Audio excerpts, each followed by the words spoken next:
Welcome to Burnie and Bestie Live. Yeah, Burnie and Bestie in the house. Let's do this. When I pulled Burnie up on the streaming platform, she was singing Britney Spears, which is like my favorite. I'm not that innocent. Okay, let's take it down a notch. Good morning, good evening, wherever you are in the world. I am drinking a coffee with MCT oil in it. What is your beverage of choice at the moment? I got water, I got coffee, and I got a Bang energy drink. But at least I have water. That's healthy. I got my lemon water too. I heard that's an ADHD thing when you have like 13 different drinks because you want to hydrate, you want to caffeinate, you want to this, you want to that, you want to bubble, you want to flat. So Yeah. I was like, oh, well, that's kind of like my life. Especially like, you have a coconut, you have all of the things. All right. Yes. I'm really glad everybody is here today. We have a really great episode today, and it is all about powerlessness. You are not powerless. That is my belief. Now, really, what anything that I'm doing when it comes to deprogramming AA is sparking a conversation to see what all of the people think, right? I've decided for myself what's true for me.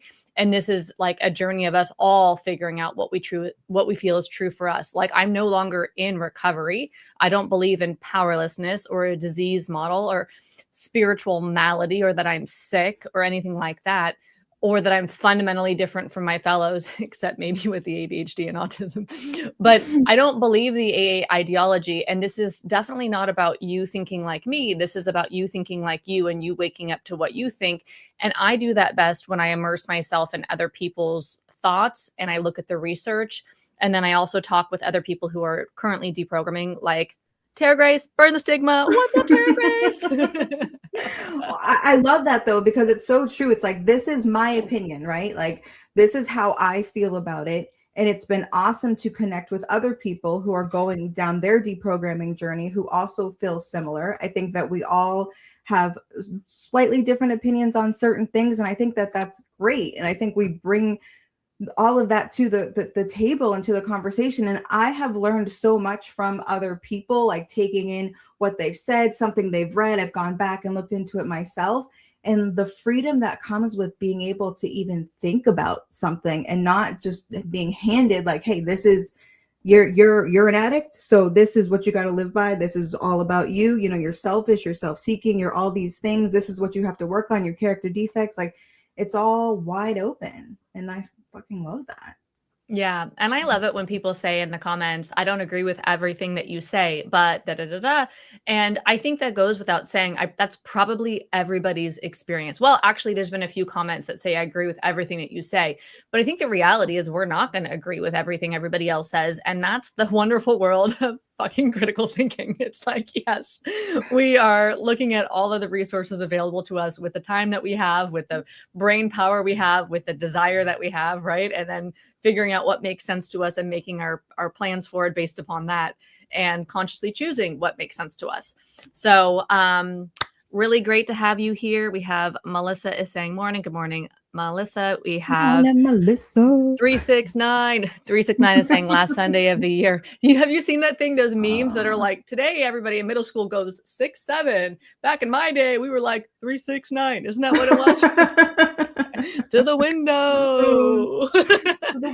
Okay, last Sunday of the year should be interesting. And then we have come here too early, 14 hours early. Blue, well, welcome back if you make it back. Keep coming back to the Burnie and Bestie if you feel like it. You already know. To the wall. Okay.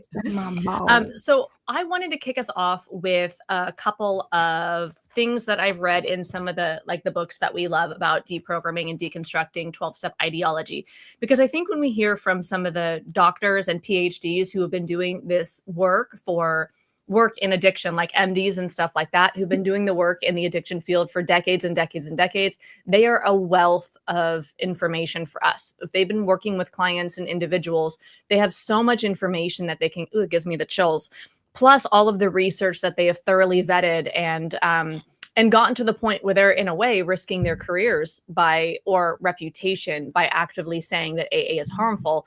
So there's so much we can learn from these people. And the first thing that I wanted to, I see Cassandra. What's up, Cassandra? Hey. The first one I wanted to read from is this one, resisting 12-step coercion. Don't worry, I'm not going to read much, but I think it would be a good kicking off point for the comments and just to kind of get us in a line with what some of these professionals are saying. Has anybody read this book? Let us know in the comments. Resisting 12-step coercion. So on the idea of powerlessness and the disease concept, page 12 in the forward is actually by Charles Booth, which I believe he wrote the book AA Cult or Cure. Okay, so he says, the AA members are a very anti-intellectual organization in which questioning is considered a, quote, disease symptom. And then when he goes on to the concept of disease and alcoholism, the disease concept of alcoholism is the cornerstone of 12-step treatment and is intimately tied to AA. In fact, it is largely a product of AA. There was someone named Jelinek. Does anybody heard of Jelinek when they were doing any sort of deconstruction research? So Jelinek, he wrote a book called The Disease Concept of Alcoholism in 1960. And it virtually, now I'm reading from here, virtually has no scientific value. Jelinek's, and this is why, this is so interesting on why he's saying that this disease concept work has no value. It's so fascinating to me. It's not on, there's no matched comparison groups. It's not a longitudinal study. It's not even retrospective studies on a random sample of a population. So he's talking about how the study is not statistically valid and that it's, when we talk about like cherry picking data or something. So this is what actually the Jelinek guy did.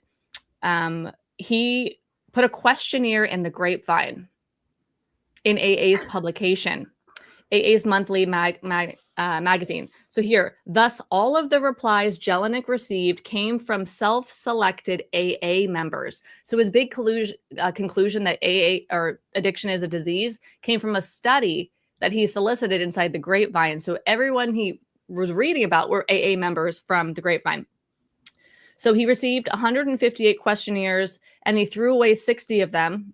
We don't do this in statistics. Basic stats, you know this. You don't just throw away the people who answer the study because you don't like them or you don't think they're valid. No, you look at all the data, like 100%. And this is basic stats. Y'all know I'm a statistician, right, as by training, but basic stats, you know that this is baloney. So he discarded 60 of the surveys because they were either completed by women. What the fuckery bullshittery is that? Can I get a what the fuck? So he didn't want to listen to he didn't want to listen to women. They're not valid. Does that mean women don't have the disease? Is that what he's thinking? Okay. So he threw away all the studies that were completed by women, were incomplete, or had been completed by AA members who had pooled their answer. So he went on his conclusion that alcoholism is a disease was based on a small, exclusively male, self-selected sample of AA members.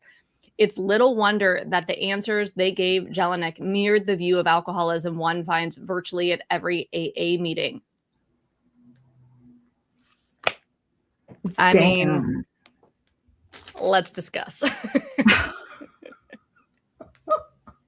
We've seen a lot of what the fucks in the comments. Jesus. So Melissa says, lol, well, that's a solid scientific study right there. Totally.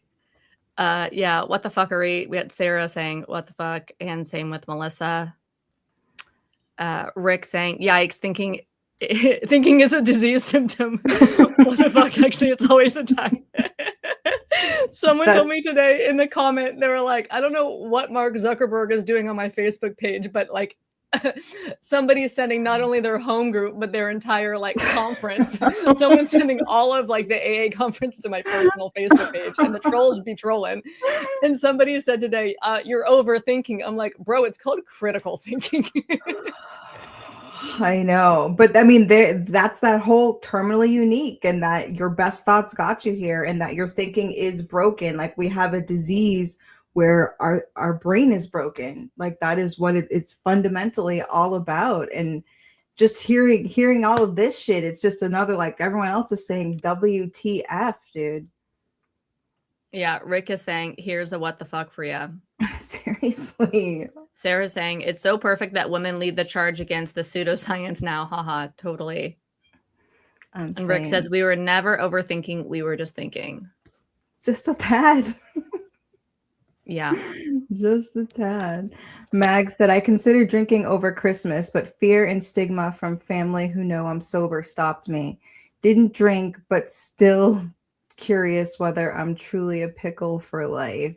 We are going to get into the pickle mythology later. I don't know if any of y'all saw the the thumbnail AI helped me do for this video about busting the pickle mythology.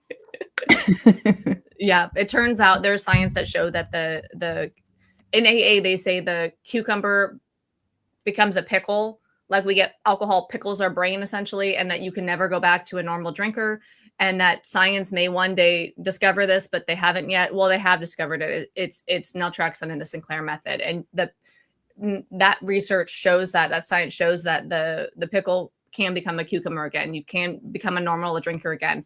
78% of the people who try that method either abstain completely or lose interest in drinking, like to a point where they're, I guess it's problematic or alcohol use disorder. Mm-hmm. Shanine said, I have a horde of people tell you the same exact thing. Probably not working an honest program. Right, exactly. I know when people say that in the comments to me, I'm like, you're right. You are 100% correct. I'm not working a program. Where the idea that I need to work a program from ever, I've deconstructed from that. Now, I was a little like, wanted to understand how I thought about that when I left AA, right, in 2020. But I'm not working a program because I don't need a program, because people living life don't need a program. Right. It's not a requirement to life. Right. It's like when they find out that I use cannabis, they're like, oh, that explains it all. Like not only are you not working a program, but you're actively using. That's why you're so, crazy and saying all this madness. It's like, no. There's a difference between, and that's why I love the word ad hominem. Because when I understand the logical fallacy ad hominem, which we've talked about a lot, right, is when you attack the person or the person making the argument instead of the actual argument. Nothing about me personally has anything to do with whether or not AA ideology is inherently harmful. So I could be totally drunk, never have even gone to AA, and still could have a valid argument about the harms inherent inside AA ideology. It's irrelevant anything about me. Yeah. Vic says his best thinking got him here today. Yeah. Y'all want to hear a little bit of the sober truth? Another gem. So I just skimmed through some of my books to find where they were talking about the disease model so that we could have that powerlessness conversation today. So Jelinek, our buddy Jelinek, who only sampled AA Grapevine members, but threw out all the women because who cares what women think? So I don't know if that's just like women don't matter or if it's like women don't have the disease. I don't know what his decision was there. I'm going to assume that no, they have the disease too. They just don't get a voice. So Jelinek, I'm reading from The Sober Truth right now, which is by Lance Dodds, MD. Jelinek, an important figure in his own right, is considered the primary author of the, quote, disease theory of alcoholism, which holds that heavy drinking is in some substantive way different from other behaviors, that rather than being a behavior, it is in fact a gradual progressive disease analogous to other chronic medical illnesses. His model of inevitable deterioration was soon disproven. Jelinek ultimately distanced himself from it, but AA embraced it. So Jelinek wised up and was like, okay, science is disproving my disease idea, but AA obviously ran with it. It is perhaps unexpected that AA would fasten onto Jelinek's view, given that the physician model of alcoholism as a medical disease did not precisely comport with the organization's own model of alcoholism as a spiritual illness. Yeah, but it does play into the whole powerless narrative. So if you have a disease, and it's not only a disease, it's progressive. So a lot of us heard, I certainly heard, that my disease is getting stronger even when I'm sober. Yeah. And that mythology has been busted through understanding the alcohol deprivation effect. Like when you're very, very thirsty and you go to drink, you might over drink, right? Or you're very, very hungry because you haven't eaten in a long time. You're going to there's a tendency to overeat. The same thing happens with drinking. So it's not that if you get drunk again after a period of abstinence that your disease got stronger. It's the alcohol abstinence effect, where at first you drink more. It's been replicated in rats. And so that's all come from David Sinclair's lab. That's why I love the Sinclair method and really his research on alcohol addiction. It's so informative and busts a lot of these, 12-step cult religion mythology with just what the current data are showing.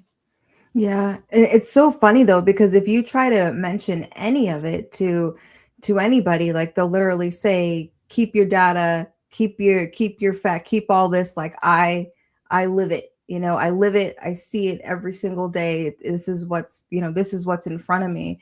But it is one of those things, like when you are in those spaces, I do remember seeing things that looked like what they were telling me.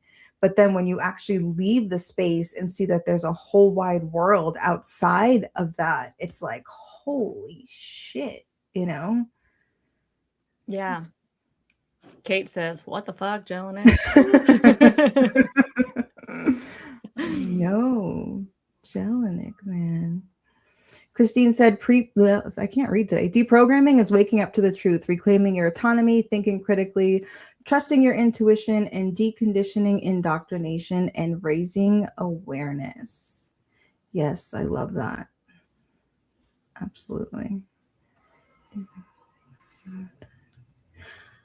Jim said, so at disease, I'm irritable and discontented, of course, because you're making stuff up. 100%. Bill was a master salesman. Let's give people credit for what they are. He sold us on an idea that natural human experiences of restless. Are you restless, irritable, or discontent? Guess what? That's called untreated alcoholism. And I got a cure. It's called my religious 12-step program. Restless, irritable, or discontented. That's untreated alcoholism. No, Bill, that's baloney. You're literally, oh, wait, are you awake? Are you are your eyes open? That's a disease, and I have a cure. Seriously. And I remember hearing the doctor's opinion. I remember going through that and being like, oh my God, that is me. That totally explains me. This makes total sense. Like, this is why I'm such a mess. This is why I'm so bad at life. I felt like, and I was sold, baby. I mean, sucker. Like, I was totally sold on it. Yeah. You want to take this one? Sure. Aiden said, weed was the only thing that stopped my cravings. Yeah. I mean, in the beginning, it was huge for me to be able to smoke, and nothing, like after that, I was like, oh, like I'm fine. I'm totally fine. Now at this point, weed is just, it's part of my life because I enjoy it. It's not because I have cravings, but there was absolutely a time that it was a tool for cravings, 100%. Yeah. And then followed up, Aiden said, do you think about being sober all the time? Maybe that's a question for me because I am sober all the time. I don't think Derek Rice is thinking about being sober all the time. No, sure not. Sure not. That's hilarious. Have you been restored to sanity? I was like, bro, I was never insane. No, I don't think about being sober all the time because of I'm actively creating like resources for deconstructing AA, like this video right here. I'm thinking about like addiction recovery often. I'm thinking about deconstructing AA often because I'm literally like immersed in the work to create this content and to create these resources for people. I really want the resources to exist. And as much as I love the orange papers, like I don't know, the way my brain works, it's very visual, the way that I learn. I literally like think in pictures. So I wanted to make something visual for people like me, like videos like this right here, or having a meta moment. And so I wanted stuff like this to exist. So because I am very actively creating these resources, I am thinking about alcohol addiction, deconstructing AA ideology, cult recovery, other addiction models and modalities and things like that. Just like if, like one of my very first jobs, I worked in a cafe, I was making lattes. So while I was working, I was thinking, I'm smelling coffee, I'm making coffee, I'm pouring coffee. People are saying words like cappuccino, espresso, whatever to me. So I was thinking about coffee a lot. But no, I don't think about, I haven't wanted to drink in well over a decade, like had even the thought of having a drink. I don't think about sobriety. When I read the book, which I'm going to read a little bit for you guys from my iPad, The Cure for Alcoholism, I did think about, do I want to drink again? Because it's saying that there's like a safe way to do it. And that kind of felt really scary to like entertain that idea. And I was like, whoa, this is dangerous. And that was like more AA conditioning in my head. And ultimately I decided, no, I really just like my life. I've never been this like emotionally and mentally stable in my life, like having left AA and deprogrammed. So I have no reason, like I'm doing well. There's nothing, I don't see how alcohol could benefit my life. And if that changes, then I'll consider how to do that later. But I don't think about sobriety or drinking outside of just talking about it like here in this moment right now. I do wonder, like having that conversation of how much would I think about these things if it wasn't something that I was so passionate about talking about, right? Like if it was just an experience that I went through and I wasn't so, like I'm in a way I am kind of consumed by it because it's one of those things that it just has affected me in this life of where it's opened up so much freedom. It's like I just do want other people who are still stuck the way that I was stuck to know that if you want, you can leave. Like the door is opened, right?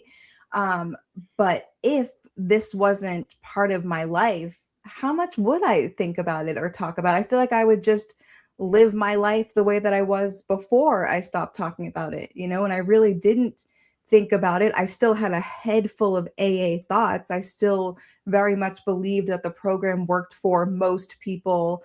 I thought it was a great program. I still, even though it didn't work for me, because I thought I was the problem, I was the reason it didn't work. But other than that, I didn't think about it until I started to learn about shit. And I was like, holy shit, it wasn't me. It wasn't me, and then it's opened up this whole world of now I can't stop talking about it. But I mean, I guess you guys in the comments who don't really talk about it that much, how much do you guys think about it in your daily life? Is it just something that when you come online and you interact with the content, or is it something that you think about on the daily? I'm interested, like. Yeah, and if you're watching the replay, let us know too. We definitely want to vibe with you in the comments, or I do. I want to know it. I like to like hear what's in everybody's mind.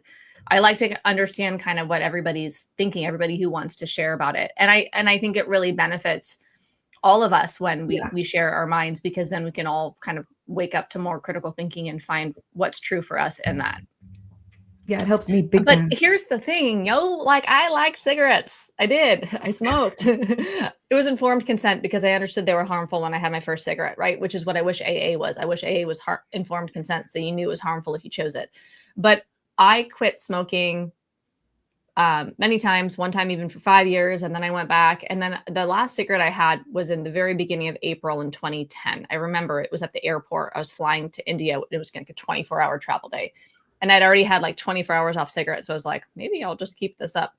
And like, I don't talk about cigarettes very often, although I'm talking about them right now. Like, I don't talk about them. I don't think about them. My life isn't about not smoking. My life isn't, I mean, I don't smoke, but my life isn't about not smoking or thinking about not smoking or wishing I smoked or whatever. It's just like not even a part of my life. So I think that's just true with anything that we stop doing that we don't want to do, that we just move on. We like move on from it. And I don't tend to dwell on the things that I've let go of in my past, whether it's a relationship, whether it's a cigarette. But something else about me is that I have, and this was one of the benefits of AA, or inspired from AA, or even like one of the harms of AA, depending upon how you hold it and look at it. But I have felt kind of since joining AA that I do feel joy and purpose from helping people, trying to help people get through problems that were really hard for me to solve by leaving behind me a trail of resources so that they could hopefully get through those problems and solve them quicker than I did. So really it's under the idea of wanting to help people suffer less and get to freedom faster than I was able to by providing resources. And I first did that with anxiety. I've done it with a lot of things. I did it with freeway driving.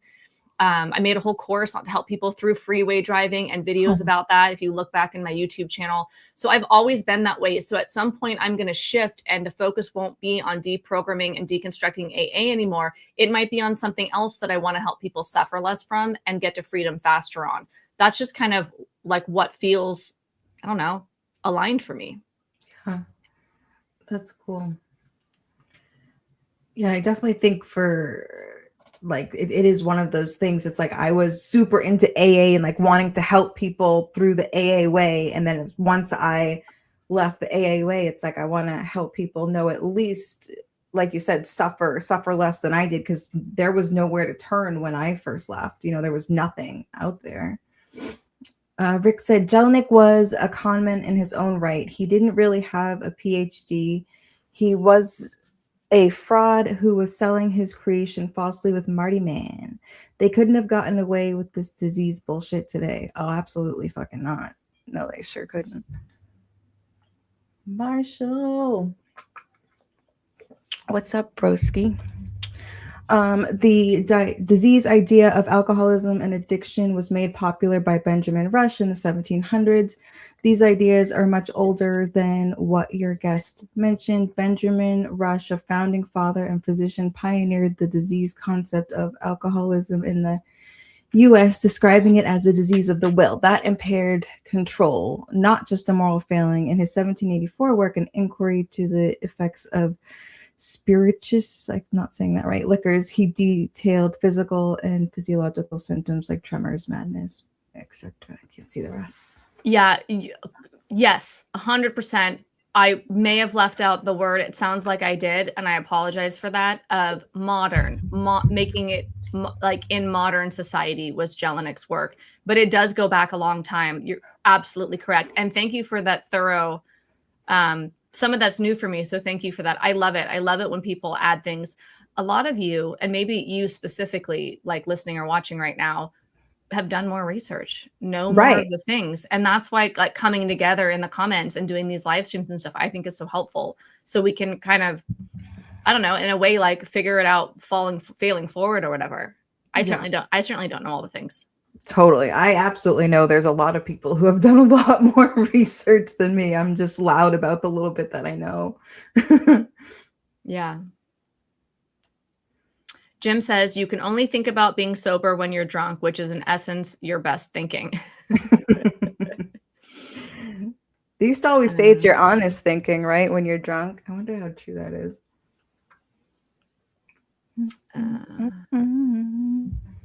And David says, these podcasts are great, especially after coming down from the AA meeting I was forced to go to. Yeah. So it's great that you're here. I feel like maybe it sounds like from some of the comments I've read from you, David, that it almost helps keep you grounded, even though you are essentially being coerced in a 12-step right now through your circumstances, like a lot of people are, that you're also grounding yourself to, I think that that's great. That to me, it really like, you really have to work to do the take what you want, leave the rest, because everything about AA is take what you want, leave the rest. But rarely have we seen a person fail. Half measures. Yeah. If you don't do the rest, then you're not working the program. Then there is no, at least where I was from, you couldn't leave anything. David said, living in a sober house, these podcasts are great, especially after coming down from the AA meeting last night that we were forced to go. Oh. Is that the one we just read? Oops, sorry. So I want to do a little read here. Oh, by the way, can I do a little shout out for the algo? If you are enjoying this and you would like it to be sent out to other people to enjoy as well, give it a little heart bomb, give it a little like, a little thumbs up, give it a mean face, give it a sad face if you hate us. Just let a sister know what you think. Okay. Let's see. Okay, so this is from the book Biology of Desire. Has anybody read Biology of Desire by the subtitle is great. Why Addiction is Not a Disease by Mark Lewis, PhD. He says brain changes can be interpreted as a consequence of learning rather than disease. And he says, and this is why I love reading from people who have been doing this work for like decades. After reading thousands of comments and emails from former and recovering addicts and interviewing dozens of them for hours at a time, I'm convinced that calling addiction a disease is not only inaccurate, it's often harmful. Harmful, first of all, to addicts themselves. While shame and guilt may be softened by the disease definition, there's that benefit, right? When we're like, oh, it's a disease, like it kind of removes our shame at first, but at the same time, it locks us into the system. It's like, it feels like freedom at first, but then you get trapped into the ideology for forever, into forever recovery. So while shame and guilt may be softened by the disease definition, many addicts simply don't see themselves as ill, and being coerced into an admission that they have a disease can undermine other, sometimes highly valuable elements of their self-image and self-esteem. Many recovering addicts find it better not to see themselves as helpless victims of a disease, and objective accounts of recovery and relapse suggest they might be right. Most of the recovered addicts I've talked to would rather think of themselves as free, not cured, not in remission. Yeah. I definitely love that definition of that's like how I feel free. I don't feel, for a while I was like, oh, like I'm recovered. And still sometimes I go to that language just when I'm talking because I feel like it's easier. But that's truly what I feel like. I'm free. It's one of those things substances I don't not think about using them. I don't think about using them. I do use them sometimes, depending on the substance. And it's not if there's no power over it, right? Like it's just something that I do, like if I go to a concert or go to a movie, it's just like that. And that's truly what it is. It's the freedom to not think, oh shit, this stuff is getting stronger. Like we were talking about at the beginning, it's getting stronger while I'm over here, even though I'm not in chaotic use, it's still going to get me. The freedom of not thinking that I have to even think about that. That is true freedom, for real, for me at least. We have Existential Chris says, AA isn't a cult, just sacred text, ritual chanting, public confessions, and punishment for dissent. Lol.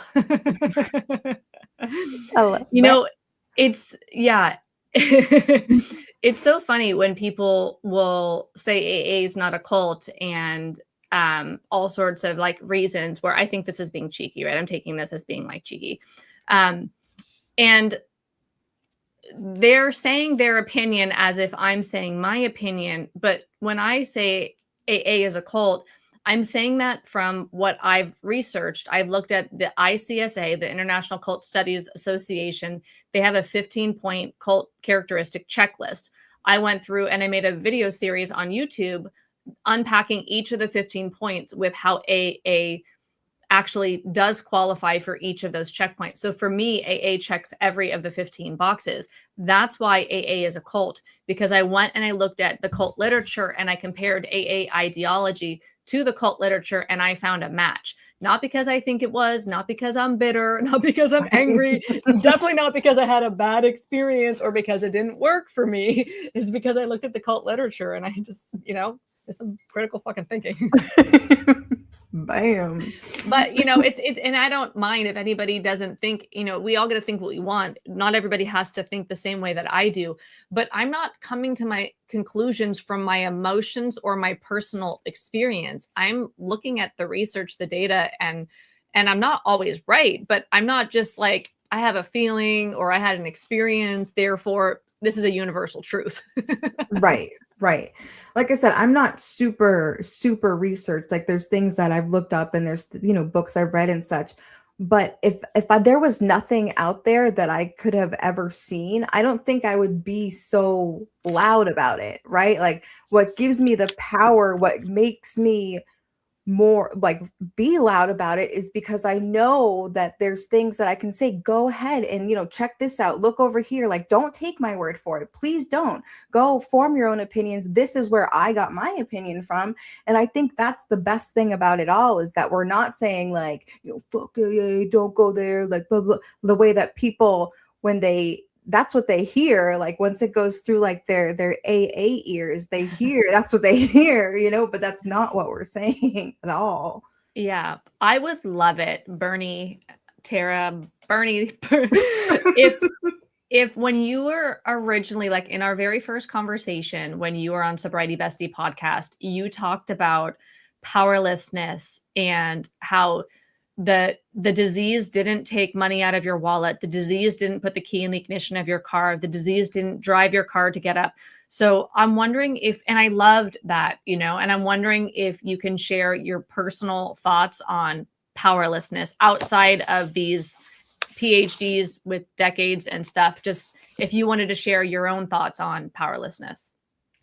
Sure. Well, I know for me, part of my AA story, right, used to be that I would talk about how I would be driving to the dope man and against my will is what I called it. I would be driving to the dope man against my will. And there were times that I drew up that shot and put it in my arm against my will. That was my disease in the driver's seat. And I 100% thought and believed that for a really long time. But looking back, when I don't have my disease model glasses on, it's like, well, those were the choices that I made when I felt like I had limited choices. I felt like those were my only choices. And I felt like that was the best choice that I could make, with being dope sick, with, not having a roof over my, like, with just all the different things, right? That seemed like the best choice that I could make for myself at that time. But my disease was not in the driver's seat, right? Like I still drove there. I still made the choice to go. I didn't have to go, and I still went. Now, I know when we are in active use, it feels like we don't have a choice, totally. But I don't think that to continue to co-sign that rhetoric, right? To continue to tell people that, no, you don't have a choice. You don't have a choice. You don't have a choice. Let's let people know that you have a choice up until you put the needle, until you draw it back. You still have a choice. It may not feel like, and I'm not judging you. If that is what you choose to do, go for it. Just be safe, right?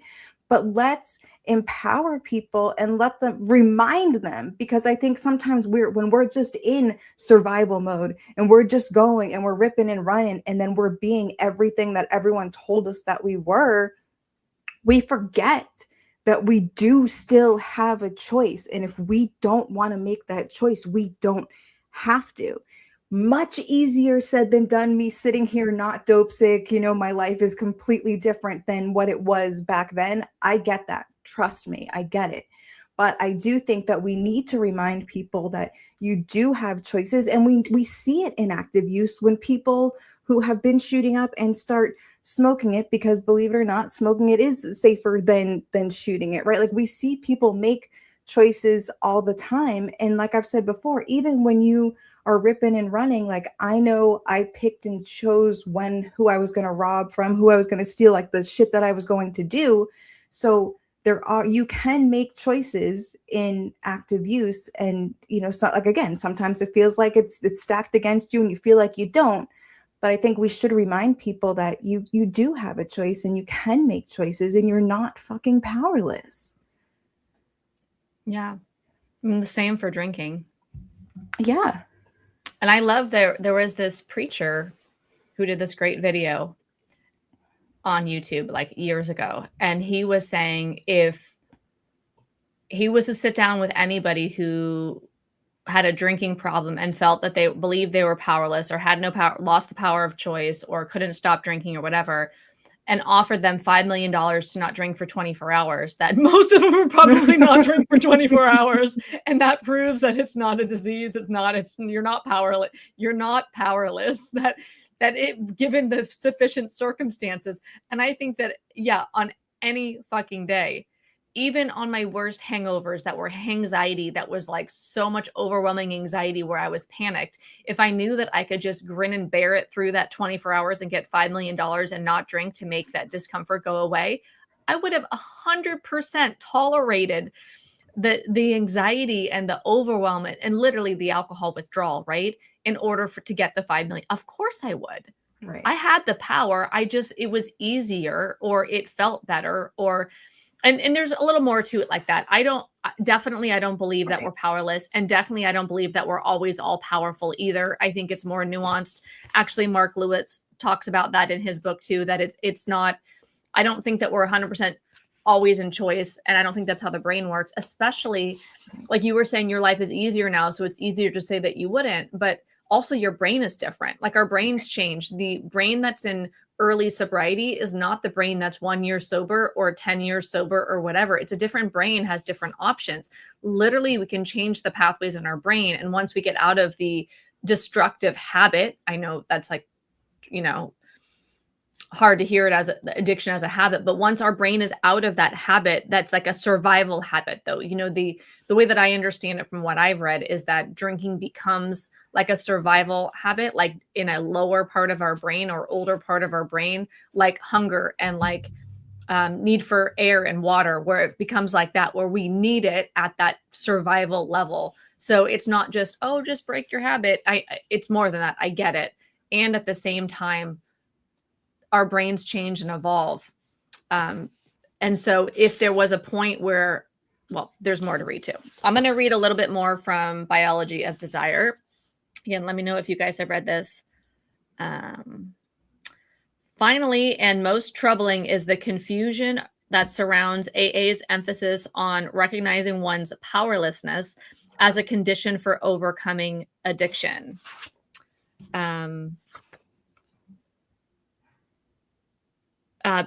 Others interpret the emphasis on powerlessness as suggesting ongoing helplessness. Yes, it is learned helplessness. As I noted earlier, many experts highlight the value of empowerment for overcoming addiction. In fact, many former addicts claim that empowerment, not powerlessness, was essential to them, especially at the later stages of their recovery. Yeah. Later on in recovery, I wish that we just knew that recovery was temporary, that graduating recovery was seen as an important phase, and that if you're going to go the recovery route that is 12-step, that it was known that it's a two-part recovery. There's the recovery from alcohol addiction, and then there's the recovery from Alcoholics Anonymous, and that second recovery is important as well, that you got indoctrinated into an ideology that would help some people stay abstinent, and maybe it's really the fellowship or whatever that's helping them stay abstinent, and then afterwards go through a deconstruction process or a deprogramming process to get that ideology out of your head. Now that your brain is changed, that you're stable, and that you can recover from the recovery and then move on with your life. The same way that we don't wear a cast forever with a broken leg, that we get the cast removed, we might have crutches, and then we leave the crutches and we hobble on with our life. Here's one last thing I want to read about the disease model, which goes into like powerlessness and like how that plays in society. Western governments may be the most powerful. Let's see, where does this go? The definition of addiction as a disease endorsed by the medical and scientific communities and most Western governments may be the most powerful marketing tool there is for the rehab industry. It's not only a great way to get people in the door. Clearly, people with a disease need treatment, and judges in the United States have fully endorsed this logic. We know that there's cases where people are not required or coerced to AA because of it's a religion, but also a way of explaining what goes wrong when treatment doesn't work, because no doctor, nurse, or shrink will ever tell you that they can fix you for sure. All they can say is they'll try. And if you end up not getting fixed, well, that's the way it is with diseases. And probably you didn't quite follow the regimen you were instructed to follow. Yeah, it's perfect. It's perfect for the rehab industry because you can constantly blame the person for not wanting it bad enough, not surrender, not doing XYZ. There's always a list of reasons why it didn't work, and they're always the person's fault, and never that maybe this type of path isn't the best path for you. Maybe you should try something else. I never once heard that, not one time. It was always something else that I needed to do. It's perfect. They get zero accountability. Nobody blames them. No one questions them because it's just thought like that, like, oh, well, treatment isn't successful. We've just accepted that. And we've accepted that treatment is trash. And if people really want it, they'll find a way to make it work. It's bullshit. Kate said, legally, there is no disease and taking substances is a choice. Yeah. Can you guys hear? Bonnie says that she lost audio. I can hear Burnie. I can hear me. Me too. I feel like someone else would have said something. David said, they tried to say to me that it was my disease that got me 2 DUIs and put me in jail and sober house. No, it was my freaking bad choices that put me here. It's so funny because I always get people who tell me the reason I speak out about 12-step is because I don't want to take accountability, right? But where else do you get that kind of accountability? Usually it is, my disease was in the driver's seat. It's like, where's the accountability there when you can blame everything on your disease rather than, these are the choices these are the bad choices I made, or these are the choices that I made with the limited, I didn't have a whole lot offered to me and I made, but it's still choices that I made. I feel like there's way less accountability in believing that you have a disease than not believing that you have one. Yeah, it gives there's the relief at first that it's not your fault. Right. Of course you drank. Of course this happened to you. You have a disease. It lifts a burden of responsibility off you, but then it traps you into a learned helplessness. And while there may be a benefit as far as removing some shame at first, and that might feel good, and then that might help you when you join a community of everybody who thinks that way to stay on the same path as them. But ultimately it traps you because then you have this forever disease that's always lurking in the background that wants you dead. Not only does this disease want you dead, you can't trust your thinking. Your head is a dangerous neighborhood that you shouldn't go to alone. Your disease is getting stronger, even in sobriety. It's in the parking lot doing push-ups, or it's out the window. It's the monkey out the window, or whatever it is in your country, right? And it's just not the case. Okay, so let me see if I have it open on the right page for this book. It's a triggering title, right? For a couple different reasons. This book is called The Cure for Alcoholism. I don't like the word alcoholism. I just don't think it's accurate. But also cure could be triggering for people too. So they talk about pharmacological extinction. Have you guys heard about pharmacological extinction?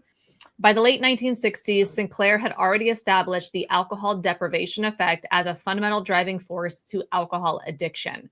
So that is the whole idea. Here's how I think about AA ideology. It's ideas. These were Bill's best ideas from the 1930s, or the group's best ideas, Dr. Silkworth's best ideas from the 1930s, but they're presented as facts. And one thing that I notice as a common trend through AA trolls or people who are in AA who come and defend AA ideology in the comments is that they're presenting their ideas as facts. So they'll say, da, da, da, da, and I'll be like, well, where did you get that data from? We all know it. I'm like, but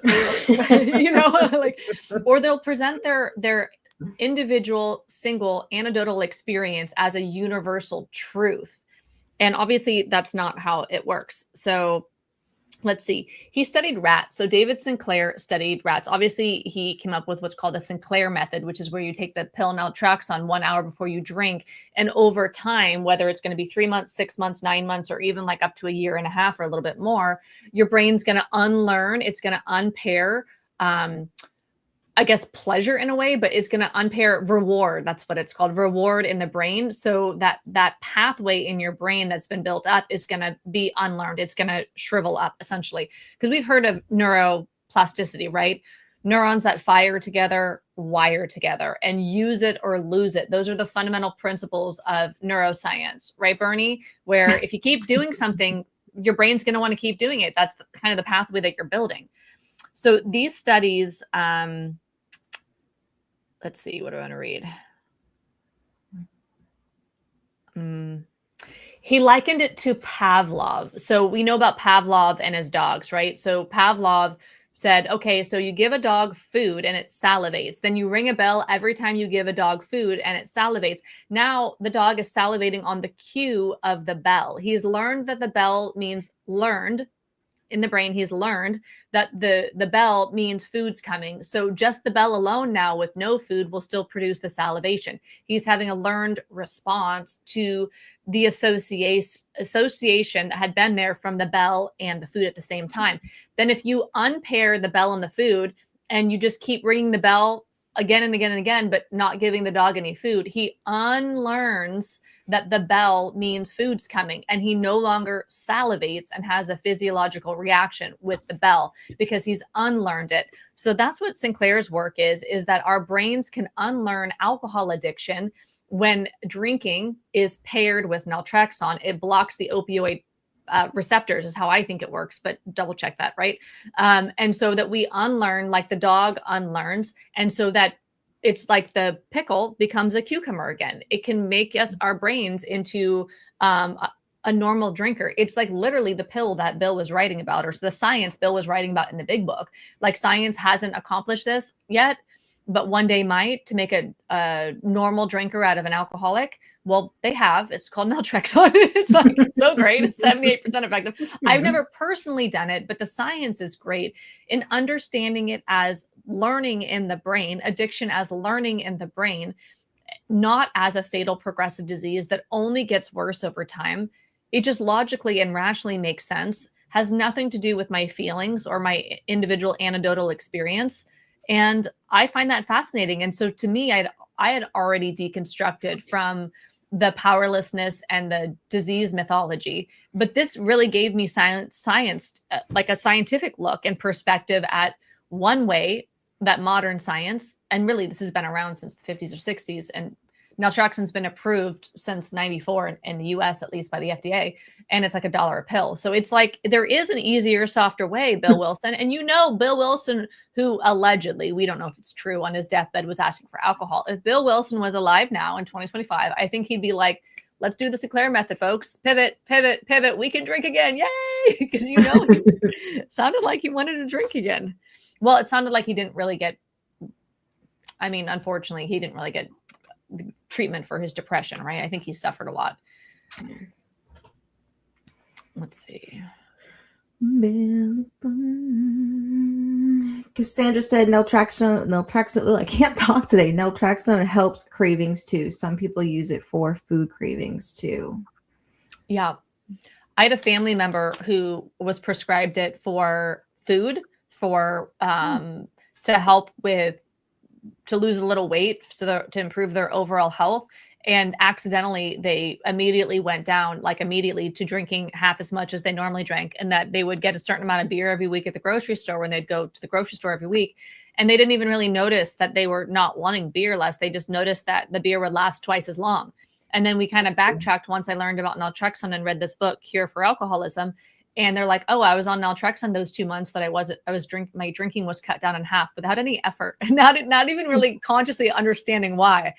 And so, yeah, naltrexone can help with the cravings for food for some people. It's not, there's no one method that works for anyone, but I would say in everything that I've studied that Sinclair method, like naltrexone, is the gold standard for addiction harm reduction, addiction recovery. Because when we really understand addiction recovery, like alcohol addiction recovery outside of AA ideology, you can still drink and be recovered from alcohol use disorder, which is like a mind blown.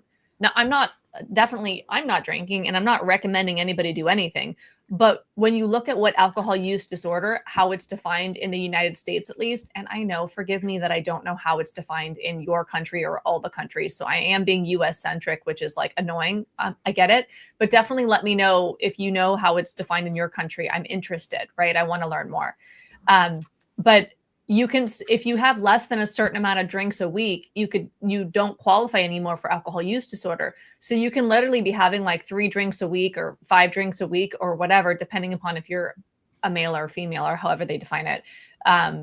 Then yeah, and you can still drink and be recovered from alcohol use disorder, which should be the goal. That abstinence isn't superior.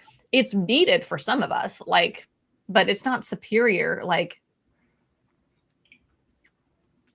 Eva said Sinclair method.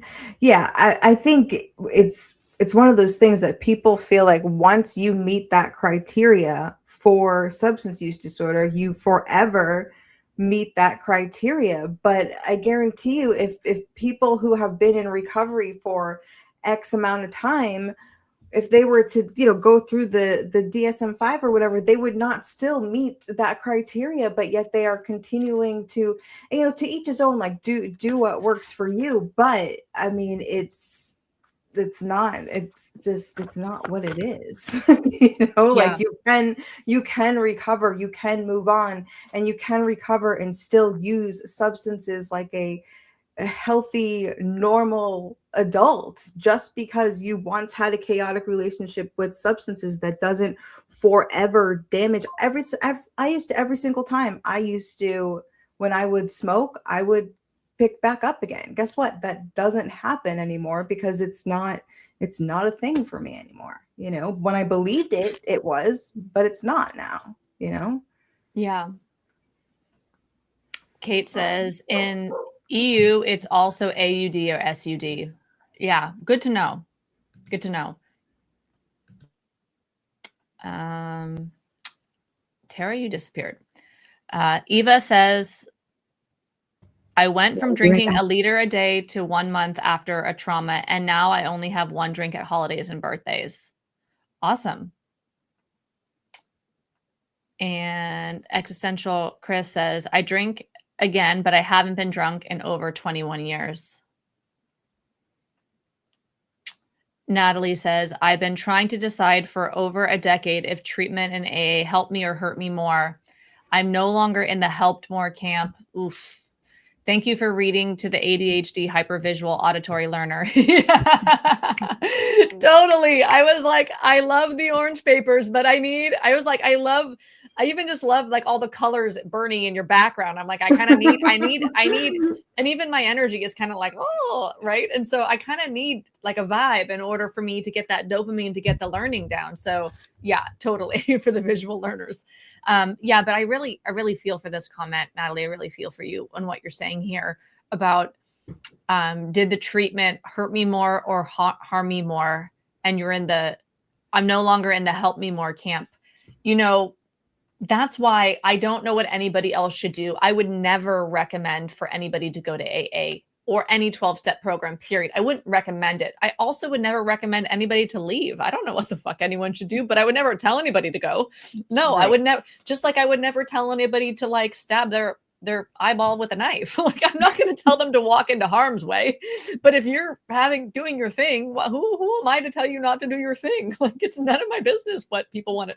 Trust yourself, Yeah. But if I was going to give my former self advice, so I got sober in September 2009. So if I was going to whisper into Kirsten's getting sober ear, I would say, instead of going to rehab for 30 days and then going to Alcoholics Anonymous cult religion for 10 and a half years, I would say, get on naltrexone, do Sinclair method, learn about it, read a book, do Sinclair method to reduce your brain's natural desire for drinking. You literally don't have to do anything, still drink. Be mindful that you're actually trying to drink less. So, don't just like binge all the time, but like be on that path that, this is to help you with your consequences and stuff like that, have less of them. So do Sinclair method for changing your brain and losing interest in alcohol so that you don't want to drink as much naturally, or because of the reward pathways are blocked. Do smart recovery for coping skills, because you're getting a lot of coping skills since alcohol is your coping skill. Little former Kirsten here. And also there's going to be community there. And then also do therapy for trauma. Find a good trauma therapist to unpack your childhood trauma. because I guess I wasn't aware of how much trauma I had at that time. And it was 2009. We weren't really talking about trauma. This is before Instagram and all that, right? And before social media way before TikTok. People were not talking about, they were not talking about addiction online. They were not talking about anxiety. It was kind of the dark ages. But still, that's what I would tell myself. And if I was going to drink again and then have a problem with drinking again, which I couldn't even imagine, I'd say that I would do Sinclair method. But if I would drink again, I'd do Sinclair method. So yeah, I just would never tell somebody to go to 12-step. I really see, my view now is that AA is just a religious cult, period. It is a religious cult, but let's just remove cult, right? That's the coercive control. That's where it gets really harmful. It's a religion pretending to be a recovery program. The steps are not about recovering from alcohol. They're literally about surrendering to God. Like, turn your will and your life over to God. That is not a recovery from addiction step. There's nothing wrong if somebody chooses to use religion to see if religion's going to get them sober. Fine, have at it. But let's not pretend that they're not religious steps, the 12 steps, like atonement, confession, giving your sins and defects to God, surrendering your will and your life, using prayer to connect with God. And then step 12, proselytizing, evangelizing, recruiting more people into the group. Like, they're literally all religious steps from the Oxford group. And those do work for some people. That's true. There's like 5% or less of the people who do those religious steps do get abstinence and maintain it. But I would say at the cost of the self. I still don't know how to pronounce the word self, diminution. Yeah, the reduction of self. It's all about getting out of self. And I think a lot of us who are getting sober need to get more into self. A lot of us show up already people pleasers, already traumatized, not speaking our truth, playing small. And a lot of us need empowerment, not disempowerment. And I feel like AA is like backwards, where it feels like empowerment, but it slowly, for some of us, is disabling our power and literally telling us that we're powerless. Totally. And it's funny to speak to what Natalie said. I literally posted on Facebook today. I said, the damage I still carry isn't from the drugs I used. It's from the beliefs I was taught in treatment and recovery spaces. And like, it's true. Like, what I'm still going through now, what I'm still trying to overcome now has nothing to do with anything of my chaotic use. It's from when I was trying to get help from that chaotic use. That is the stuff that I'm still working through today. You know, it's crazy. Yeah.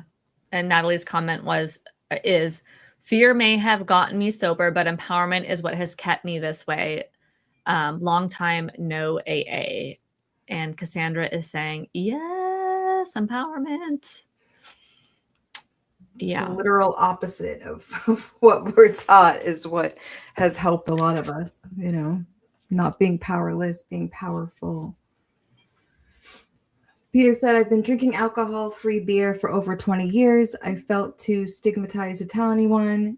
In fact, came out about cannabis use before eventually sharing that I enjoyed a weed drink of 0%.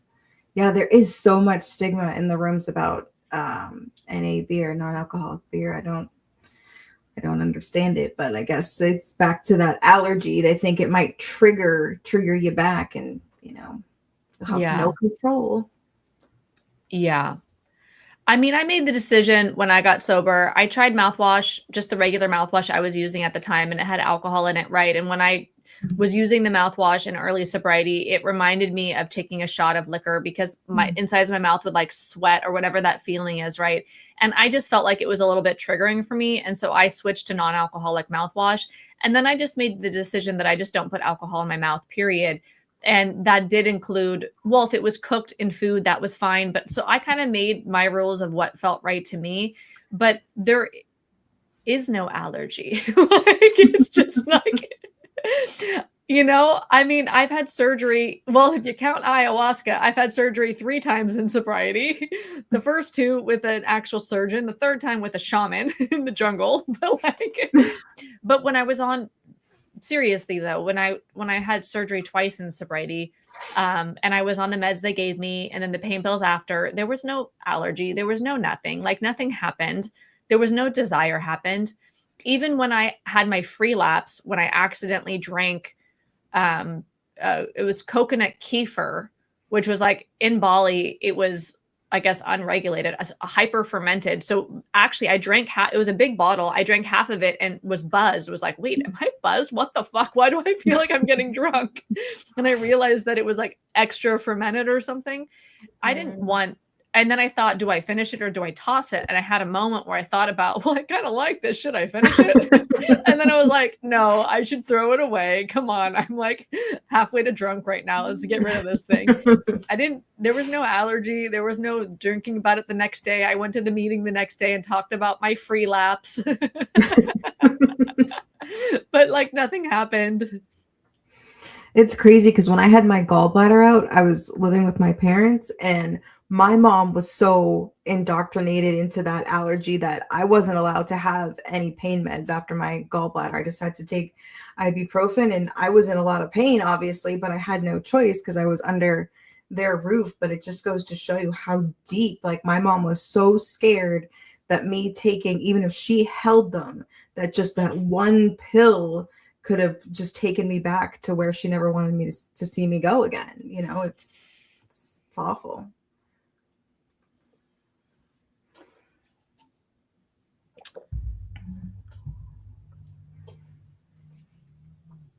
Kate said, I look back at AA as a constant fight between myself wanting to be empowered and the 12 steps disempowering me. I was irritable and anxious all the time. I feel that. And then they'll tell you that anxiousness and irritability is your RID, right? You're restless, irritable, and discontent.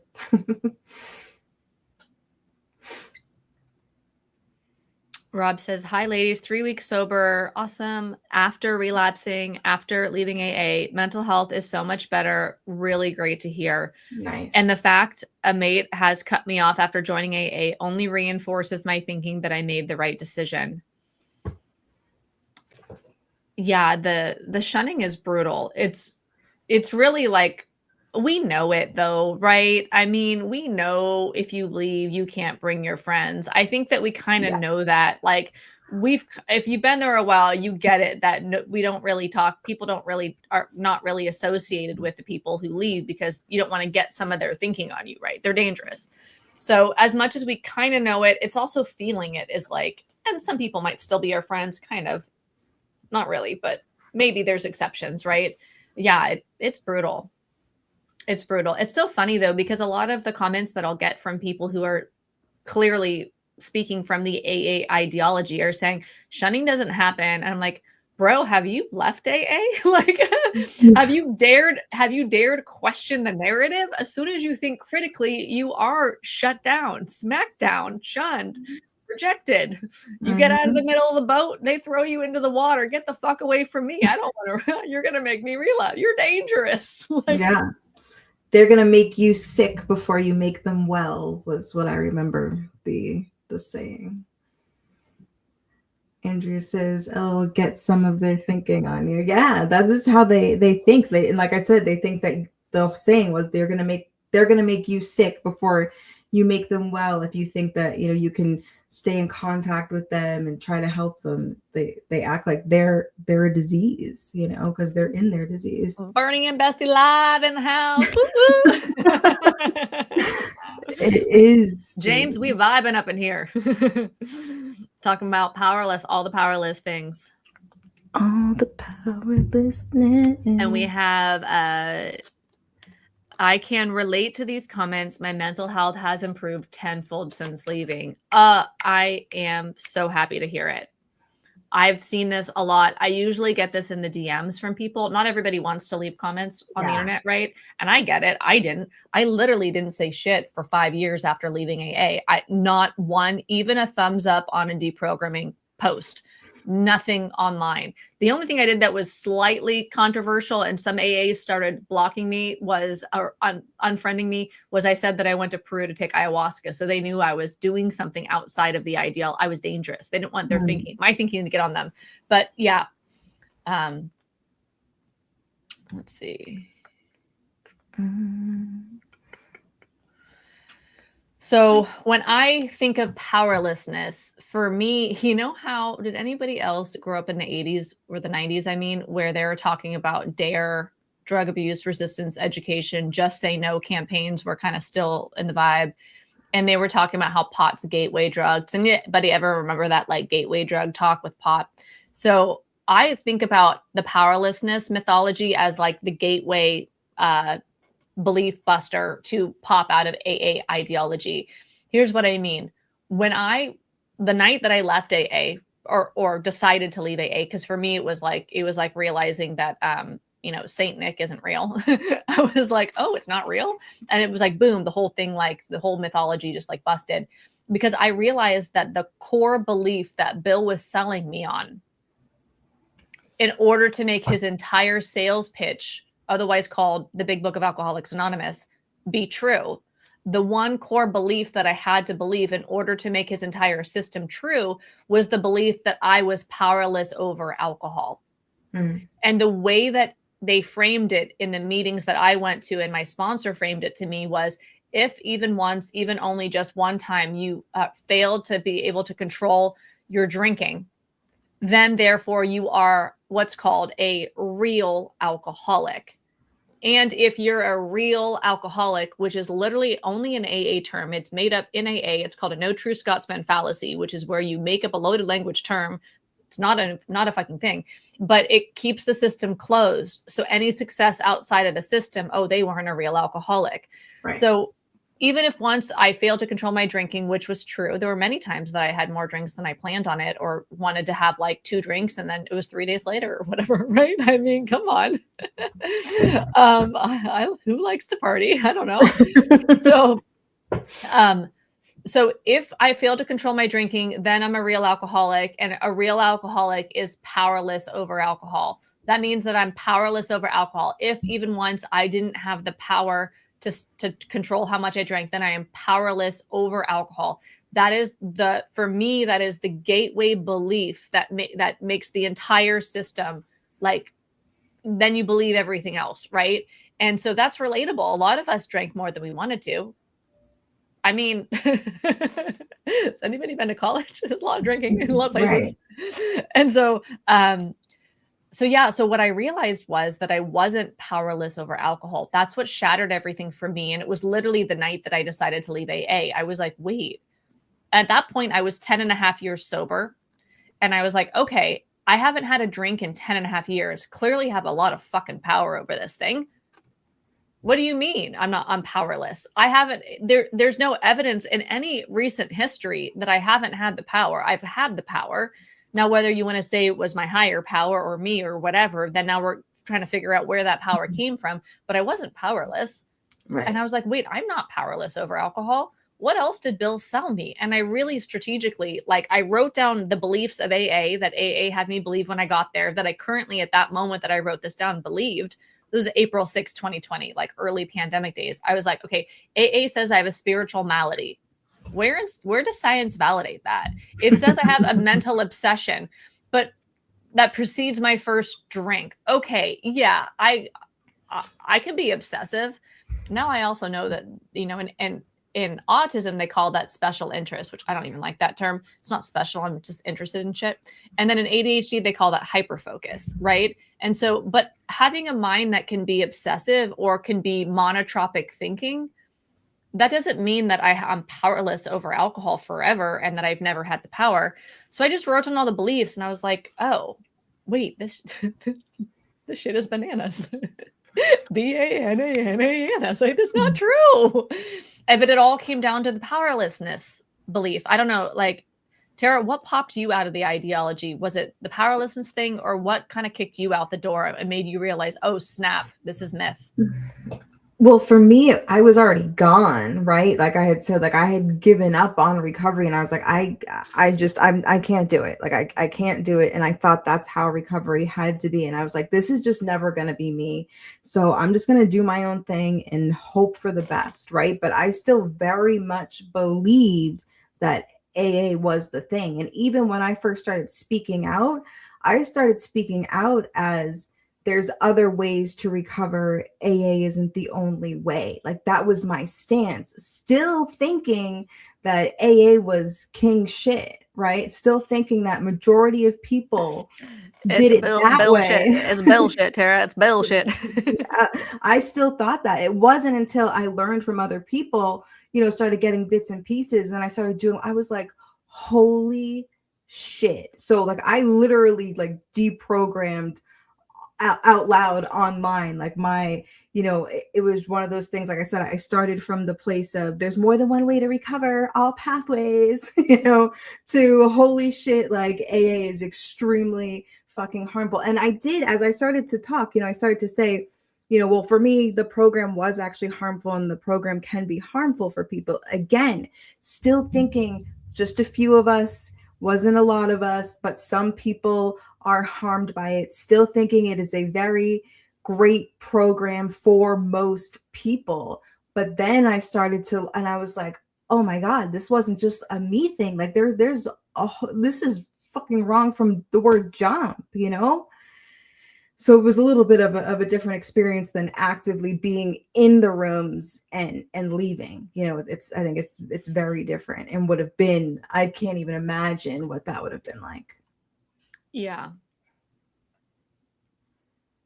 Kings Mason says gateway lol. It's the gateway. The gateway belief to lock you into the system, or to get you into the system. Let's see. You always hear step one too, right? They always say, if you don't get step one, you're not going to get anything else. Everything always about step one. And if you go out, oh, you must have forgot step one. So yeah. There's something with that powerlessness being the key to needing to truly believe that for the program to work.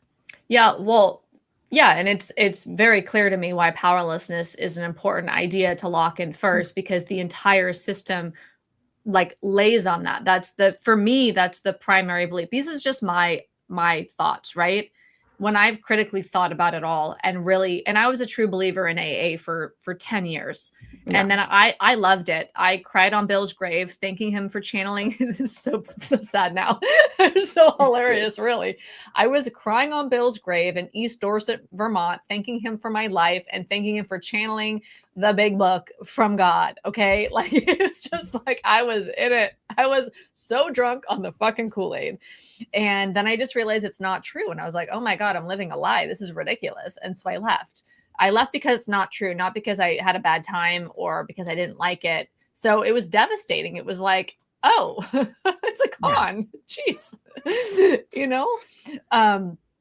So yeah, I don't know where I was going with that. I mean, it is devastating though, even as someone who left before I realized that because it was like, I thought for so long that there was something so fundamentally wrong with me, and fought so hard to try to make it work for me, and it wasn't. And then you find out it's bullshit. Yeah.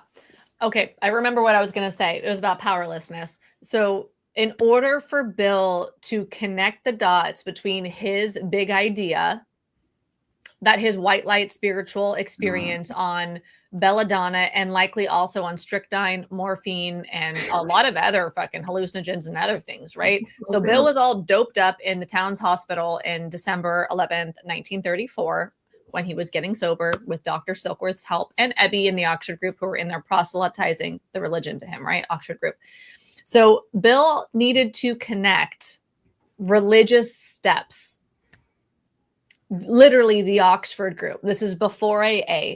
He was connecting religious steps of the Oxford group that he went through in the town's hospital when he got sober, because Bill was sponsoring him or was evangelizing Oxford group religion to him. So Bill was like, oh, okay, religion gets you sober. So how can we connect this? People who are struggling with drinking don't necessarily want to get religious. Those are like disconnected things, right? So he's saying, okay, so my steps, let's just say that they're spiritual, not religious. It's called gaslighting, but let's just pretend that confession, surrendering your will and your life to God, atonement, these are not religious. Those are religious steps. No. Like, I'm not religious. I've never been, but those are if it looks like a duck and walks like a duck, it's a fucking duck. Like, let's not take crazy pills, people. It's religion. So he needed to connect his, like, the religious steps of the Oxford group, because he was in the Oxford group for 2.5 years before he left, and then rebranded it as AA, essentially, like took the steps and then rewrote it. Right. So he's like, how do I connect religious steps with abstinence? He's like, okay, I got it. You are powerless. Because you're powerless, you need a higher power. There, we've just connected addiction with religion. It's powerlessness. Because you're powerless, you need a higher power, God, to solve your problem. Okay, there's the connection. So if you don't need religion to solve your addiction problem, you don't have to go through the powerlessness baloney. My first assignment in AA was to write down 100 ways in my life that I'm powerless beyond even alcohol. Just in general, it was like this, what is it, like a degradation or humiliation ritual? Hey, Kirsten, this is the lowest point of your life. You just showed up at rehab with a fucking black eye that you didn't know you had, and you flew on an airplane to get here. And your therapist is like, how'd you get your black eye? And she showed you a mirror because you didn't even know you had one. This is literally the lowest point of your life. You've just been stripped off benzos. You are like literally shaking in the fucking corner because you're coming off benzos so hard. And now you're 30 days sober, and we're going to have you write down a huge list of all the ways in your life that you are powerless, because when you're down, we're going to kick you down further. What the fuckery? Are you kidding me? That's exactly when I needed to be lifted up. But they're going to drill in how I am totally powerless, so I should abdicate any further power that I have, and I should abdicate my thinking and my worldview to the system of Alcoholics Anonymous. Because Bill thought religion was the solution to alcohol addiction. So powerless was the word that connected the two. That's my view. I don't know. I obviously that I really believe that, but I'm interested what other people like feel and believe as well too. A lot of comments. King Mason said the medical diagnosis of a spiritual malady that will be $42,000 at rehab. No, literally, it's just for, people say, and when we did, I think it was last week, you were talking about the treatment. I think is supposedly at like 65% for 12-step treatment now. I want to see that other percentage, because I'm not seeing it. Obviously it exists. Just because I don't see it doesn't mean it doesn't exist. But everything that I see is a glorified AA meeting is treatment. I haven't seen much of a change. Blues said, Bill W. sure did his damnedest to sell me something, but I'm not buying it. Lucky I was a sucker, dude. I bought in right away. That doctor's opinion got me hooked. I was like, yes, that's me. I'm the real alcoholic. Even though I was heroin addict. James says, I think it's harmful. I think it's a good program for no one. I think I see the ideology as inherently harmful. Yeah. I don't agree that we should have our personalities removed, our identities converted, to have our purpose, our life purpose, our identity, our personality, our thinking converted into a groupthink. I just wanted to not have this. I wanted some of the consequences to go away. I just wanted to drink less. That's why I'm like, bro, I didn't know there was a pill since 1994 that was approved for drinking less. And so that's kind of like my message. I don't know what the heck anyone should do, but I just wish everybody knew the options. Like there was a buffet, and AA was one of the plates on the buffet, but there was a warning, that said warning, this is a religious cult, and you're going to have to take a second program after this program, because, you might eat a food that's going to give you heartburn or something. So you're going to need something after you eat this one to deal with this one. Yeah. Yeah, it is definitely harmful. I'm losing my voice. I don't know where it's going. James says, cults are not things we say, oh, it helps some people know cults are evil. Yeah. But it's And funny with 12-step that we do, like, so many do say that. And it's just stopped saying that, honestly. I used to say like, well, I know it does help some people, but then I have gotten to the point where it's like, well, I do think that even the people it helps, it's not helping, like, without a cost, without some harm. There's definitely harm in that help. So yeah. it's taken me a lot of deconstruction work to see how harmful AA is. And when I was in AA, I loved AA. I was all about it. I didn't know I was harmed when I was being harmed. That's what's like the mind fuckery about it, is the people that are doing the harm, which would have been me when I was in it, because I was speaking in meetings. I was carrying the message, which means I was evangelizing and proselytizing and recruiting for AA. I was going into hospitals, institutions, and jails. I was sponsoring people. I was talking to newcomers and taking them to coffee. I would even organize, there was like a Friday meeting we'd all go to. I would organize a dinner beforehand for all the newcomers and just go there and we'd all fellowship and stuff. So I was very much like promoting it all. So I was harming people because I was talking about the ideology, which in my view is inherently harmful. I didn't know I was being harmed and I didn't know I was harming others. And that's like the conundrum with it, is the people who are in it and are true believers don't realize that they're the problem that we're talking about. And instead of hearing us, which I understand when you're ideologically possessed, when the ideology like blinds you, like when you're the fish in water and you can't see the water, then you think the people who are speaking critically are the ones causing harm, because they might prevent people from going, the newcomers from going to AA. But if speaking critically about your group can prevent people from going, that's a good thing. Do you know what I mean? Like, how is that says more about your group being harmful than it's if it's harmful to speak about the harm, we have a problem here, Houston. Like, what do you mean? Yeah. And here we have this comment. Andrea, the suicide rates speak for themselves. And, it's crazy how I think every single one of us who has been in the rooms or was in the rooms for a significant amount of time, or not even that significant, but just a few years, does know somebody who was a participant in their home group or in a meeting that they went to that took their life. Like, that is not normal. That is not normal. So yeah, absolutely. They do speak for themselves. Bonnie said, AA helped my dad quit drinking, but it didn't help him heal his underlying issues. He was still emotionally and sometimes physically abusive to us. Sorry. I'm starting to think AA gave him a false front of believing he was all good because he was in AA. So it has me wondering, what is AA's definition of recovery and success? Do they hold people accountable for how they treat people in their lives?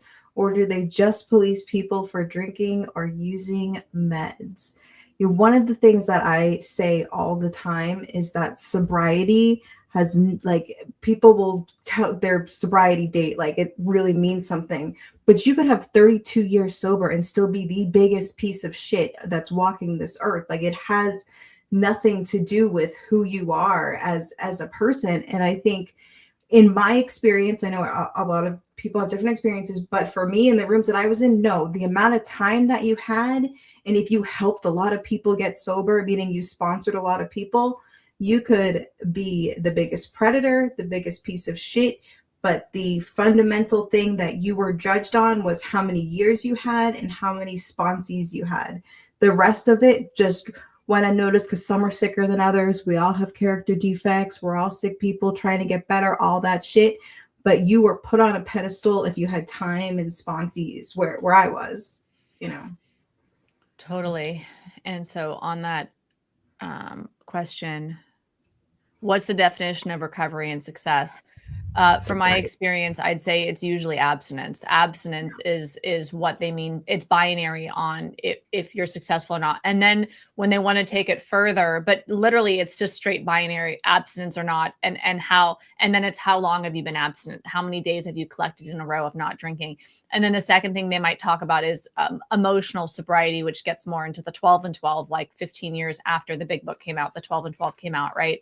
So then they'll talk about your emotional sobriety. But I feel like for me, when I look at that, a lot of it is spiritual bypassing. So your recovery is good quality if you are able to repress your anger, your resentment, your personality, your so-called character defects, and you're able to just be grateful for everything. I'm so grateful that my partner cheated on me. I'm so grateful my house burnt down. I'm so grateful that like everyone is like God, like that would be considered quality of recovery if you can stay in gratitude. Yes. But that I would call that spiritual bypassing, not quality recovery. So the whole thing is kind of backwards because you're only really valuing certain things. They call it like a pseudo or a cult personality where there are certain things that are stigmatized.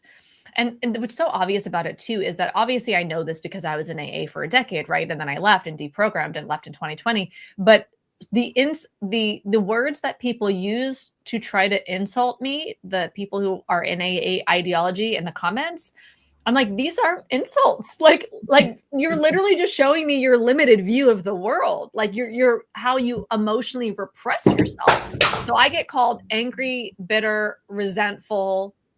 Dude. I'm like,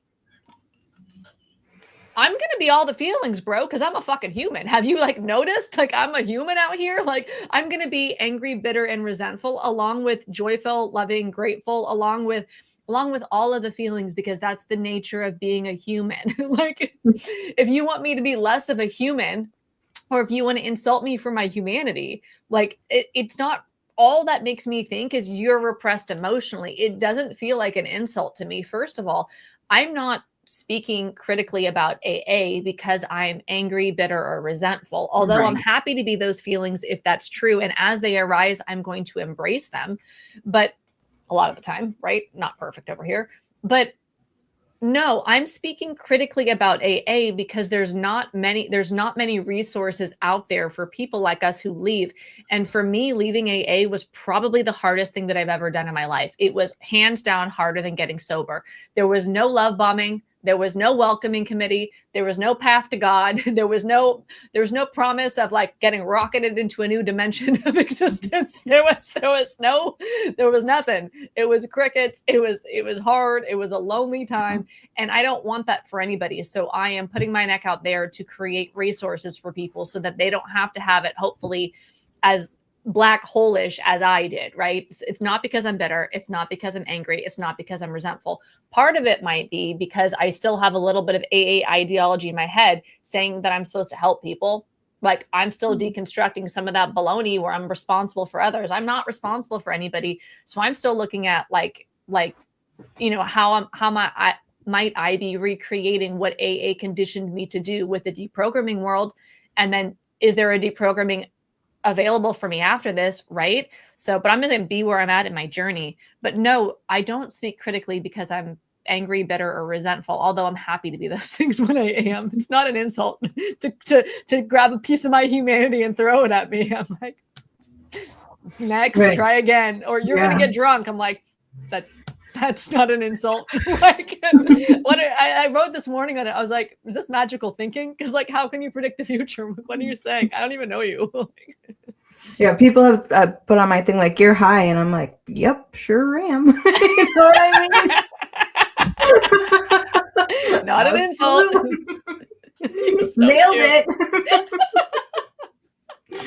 But like you said, it's not an insult. Or there have been times that I was talking about something with treatment and I had some resentment and passion behind it.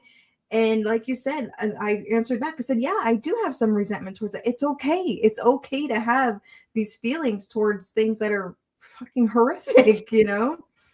Nelson said bullshitism. Yeah, it's fucking filled with it. It's insane.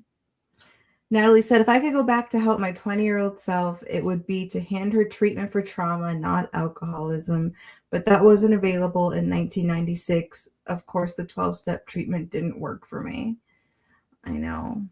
I know. It's so sad. So many of us looking for help. And I do feel like those of us who go and get professional help, especially in our early 20s, we get given this thing, which is AA, the doctrine of AA, that prevents us from getting to the real help. You know, it's like this blocker that we then or not everyone, but some of us assume this identity and try to make it work. And some of us make it work. Some of us don't.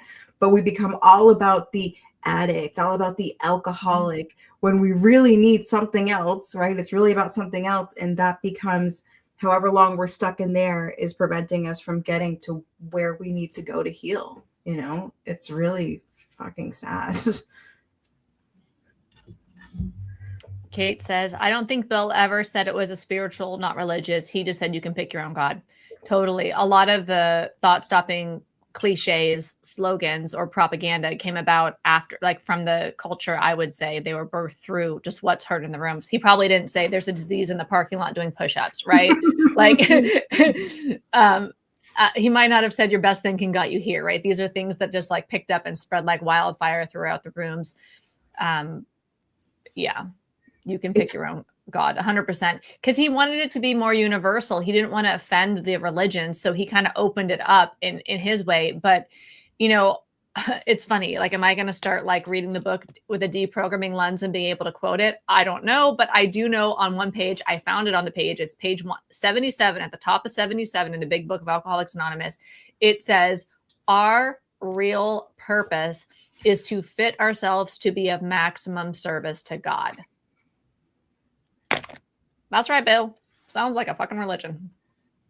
And there's nothing wrong with that if that's what you want to choose, but just let's not pretend it's not all about being about God. Yeah. If you want to be all about God, that's fine. It's just, I don't think that's related to alcohol addiction. And it's funny because I always remember hearing the quote of be of as maximum service. It's like people cut off the God part too. And it was just about being of maximum service and just all, you know, always getting you to do service. Yeah, I'll read it. The sentence actually involves people too. So I'll read the full sentence. Okay, so page 77.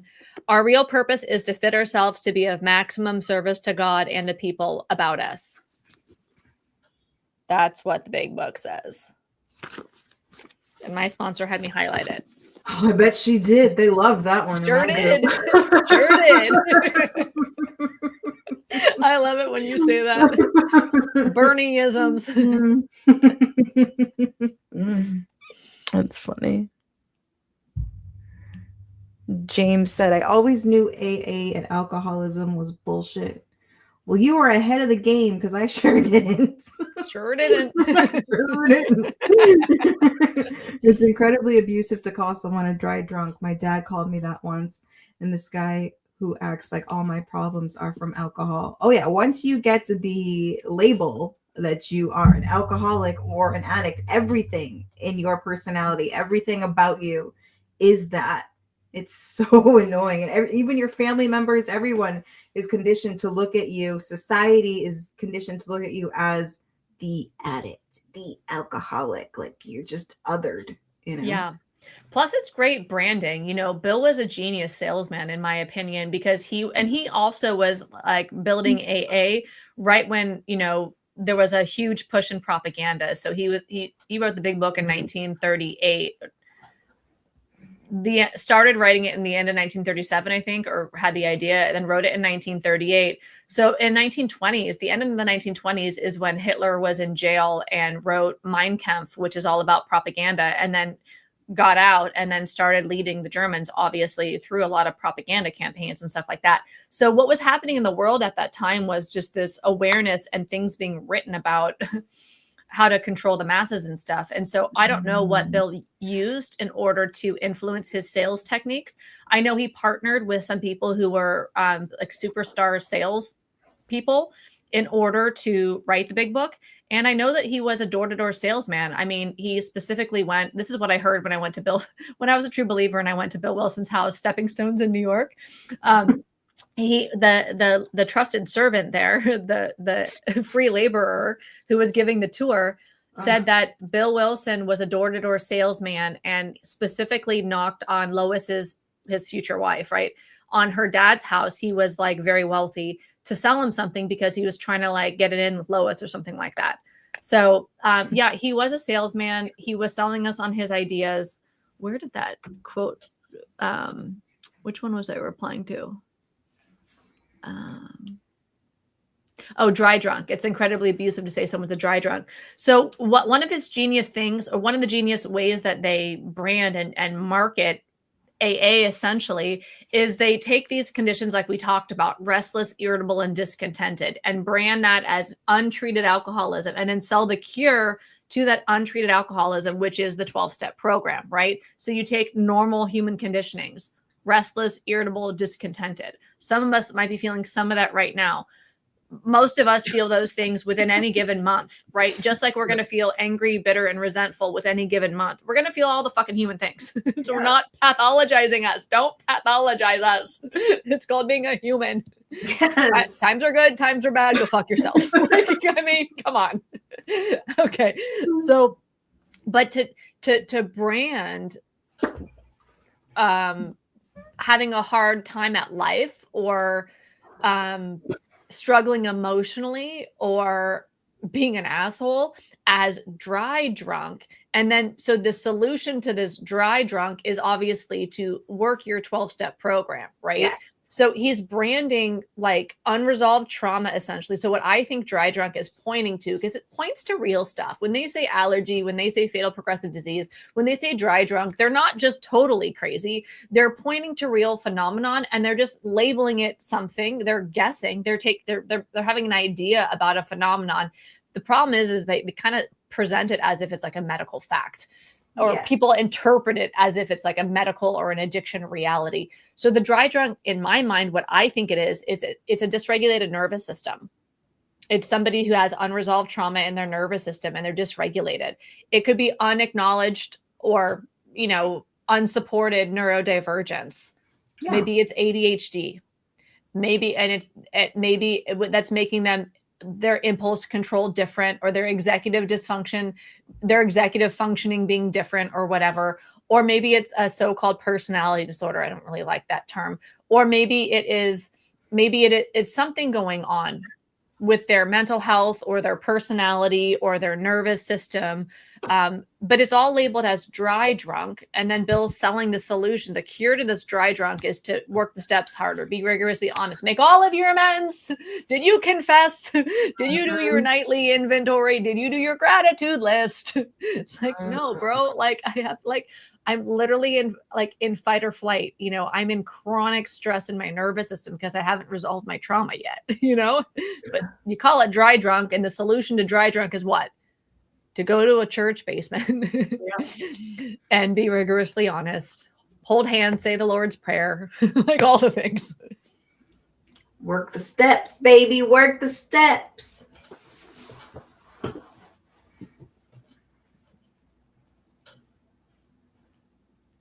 I won't take naltrexone, that's for sure. It would interfere with my cannabis medicating. Would it? I'm going to look more into that. I didn't think that it would, that naltrexone affected cannabis, but I, again, not researched on that subject at all. It blocks the opioid receptor, so it's not a good idea for somebody who is actively using, I think, heroin to do naltrexone, because it's going to send them into withdrawal because they're not going to get the effect. So it could be dangerous for some people. For heroin, but cannabis? I don't know. I'll have to look into it. Bonnie says, Bestie, you liked the show Pluribus. Pluribus, am I saying that right? It's all about the idea of groupthink and abandoning yourself. Do I have any old school ravers up in the house today? Anybody else? Was anybody else like freaking the speaker with glow sticks back in the day? Like, I loved a good rave. And plur is a term. Does anybody know what plur is from the rave days? Plur is an acronym we used in the rave, and it was stood for peace, love, unity, and respect. That was like our dog. That was like our little dogma, plur.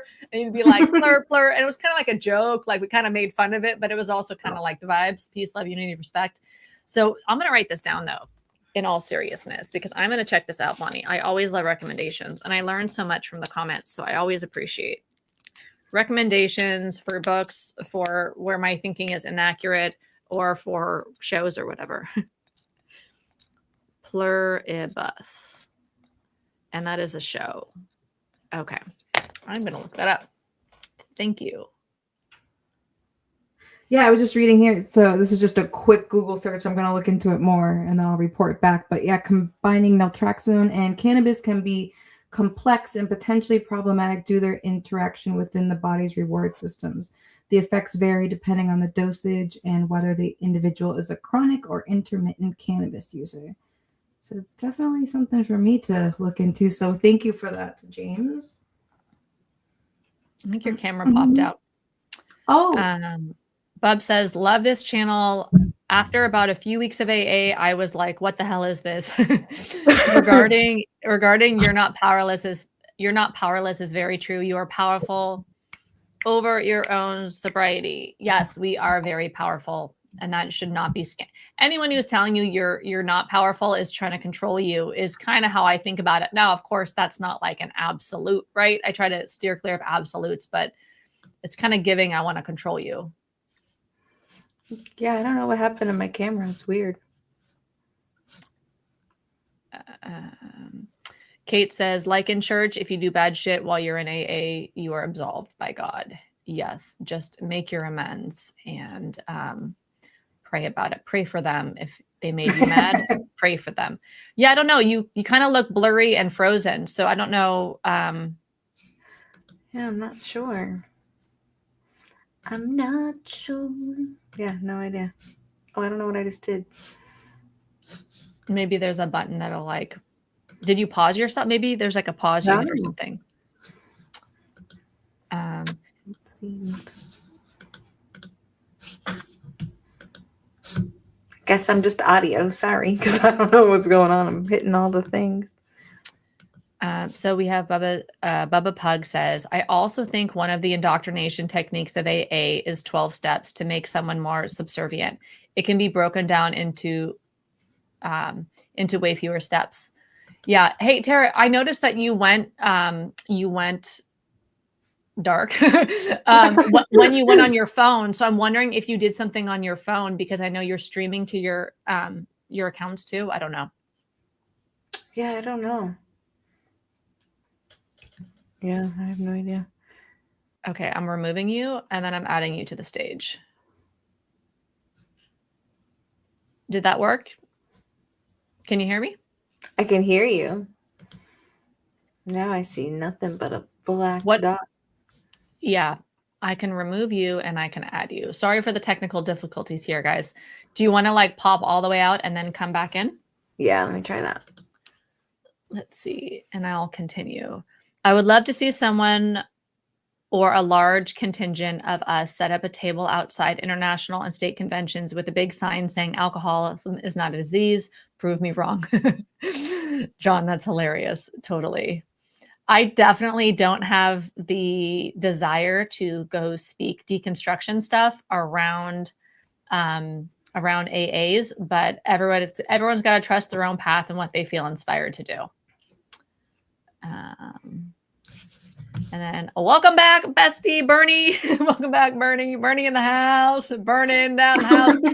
Are y'all loving your weekend with Burnie or what? James says, I was reading their book today. I think part of the damage AA did is all these little copycat mini cults. They use the same repression denial model. Yeah.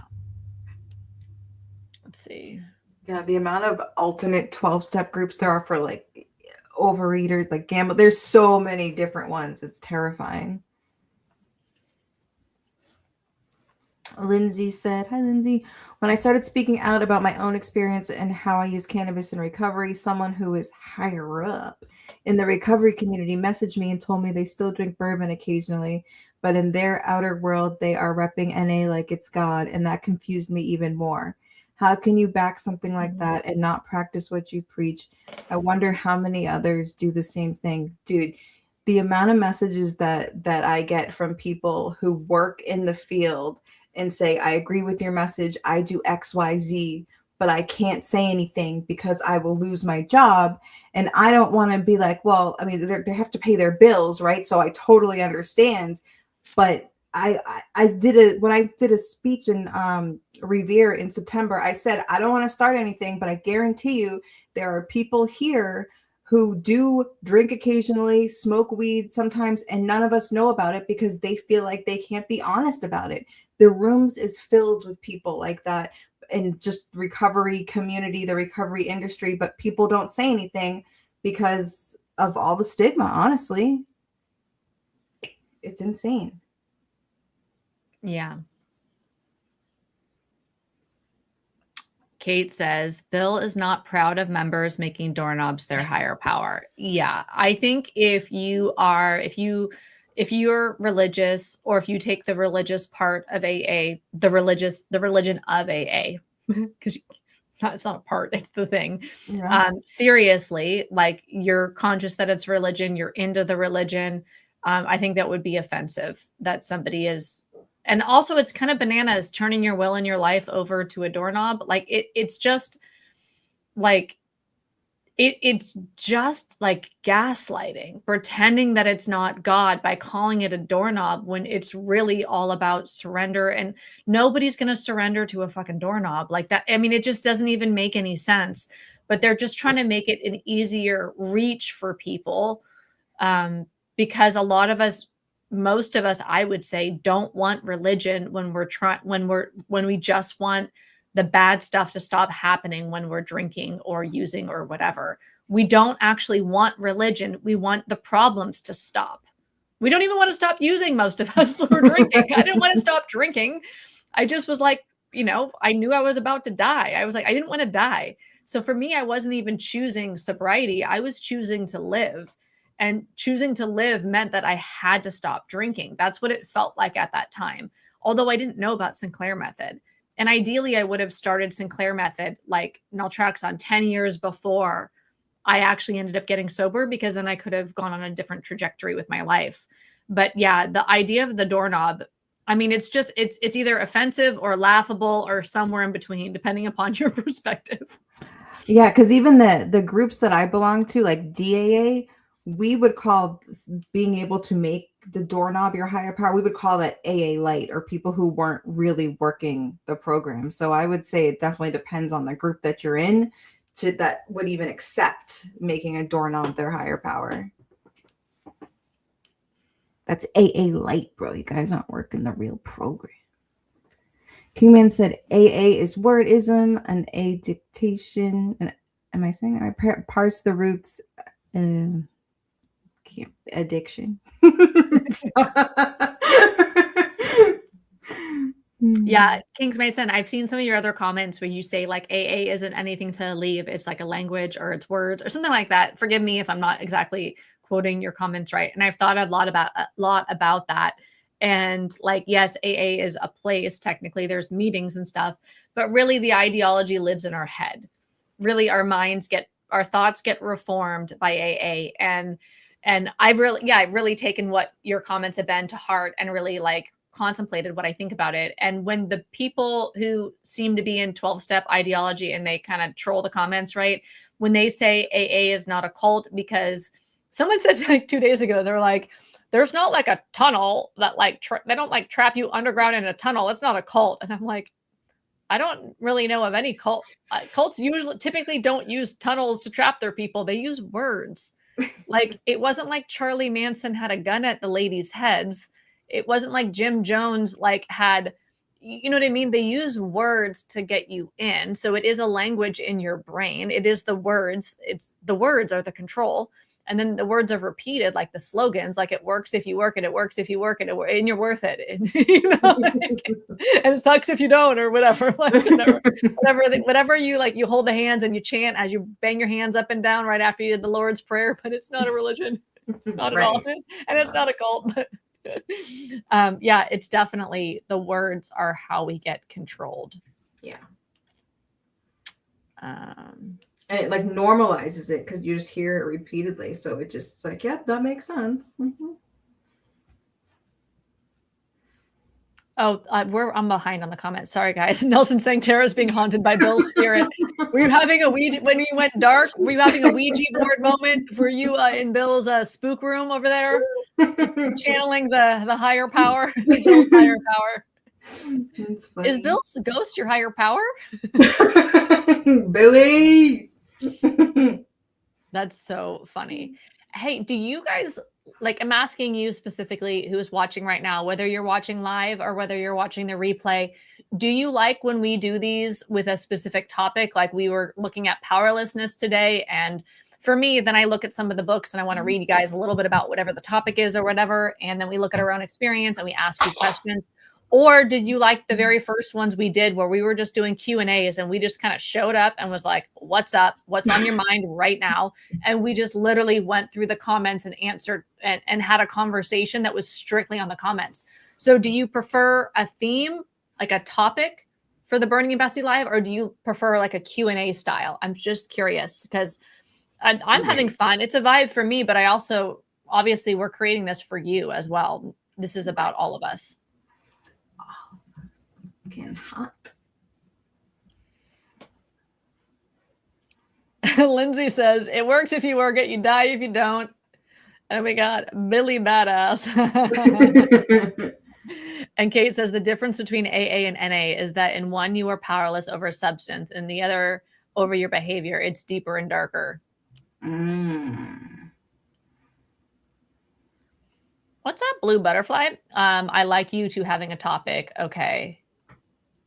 Like the Bubba's Pug says, like the live streams. And then we got Deacon says, I like the topics. Mix of it all. Okay. Topics are, Dale says, topics are great. Barefoot, great as well. Just love the opportunity you're all providing. Okay, cool. Patrick says, life is better with your videos. Oh, sweet. Yeah. I learned so much from doing them too. Like I have epiphanies and awakenings, like little mini ones. I'm having spiritual experiences during the live streams where I'm like, remember last week on the live stream, I was like, oh wait, the lady who worked at my non-12-step rehab was 5 years sober in AA and was talking about AA stuff. I bet she told me I had a fatal disease. So much for non-AA, non-12-step AA or rehab. Yeah. James, I like this Q&A thing. Okay, so maybe like and Kate saying, I love the topic. Nelson saying, yeah, I enjoy the theme, but it's cool when we branch out organically. Okay. Yeah. Sarah, I like the way you've been doing it, occasionally reading comments from your notes or thoughts, but also responding to the comments. Okay. Comment, your notes help. You're right. Okay, cool. Take a group conscious lol. Yeah, I'm 369. We're gonna do the conscience to the window to the wall. What's up, people? What do y'all like?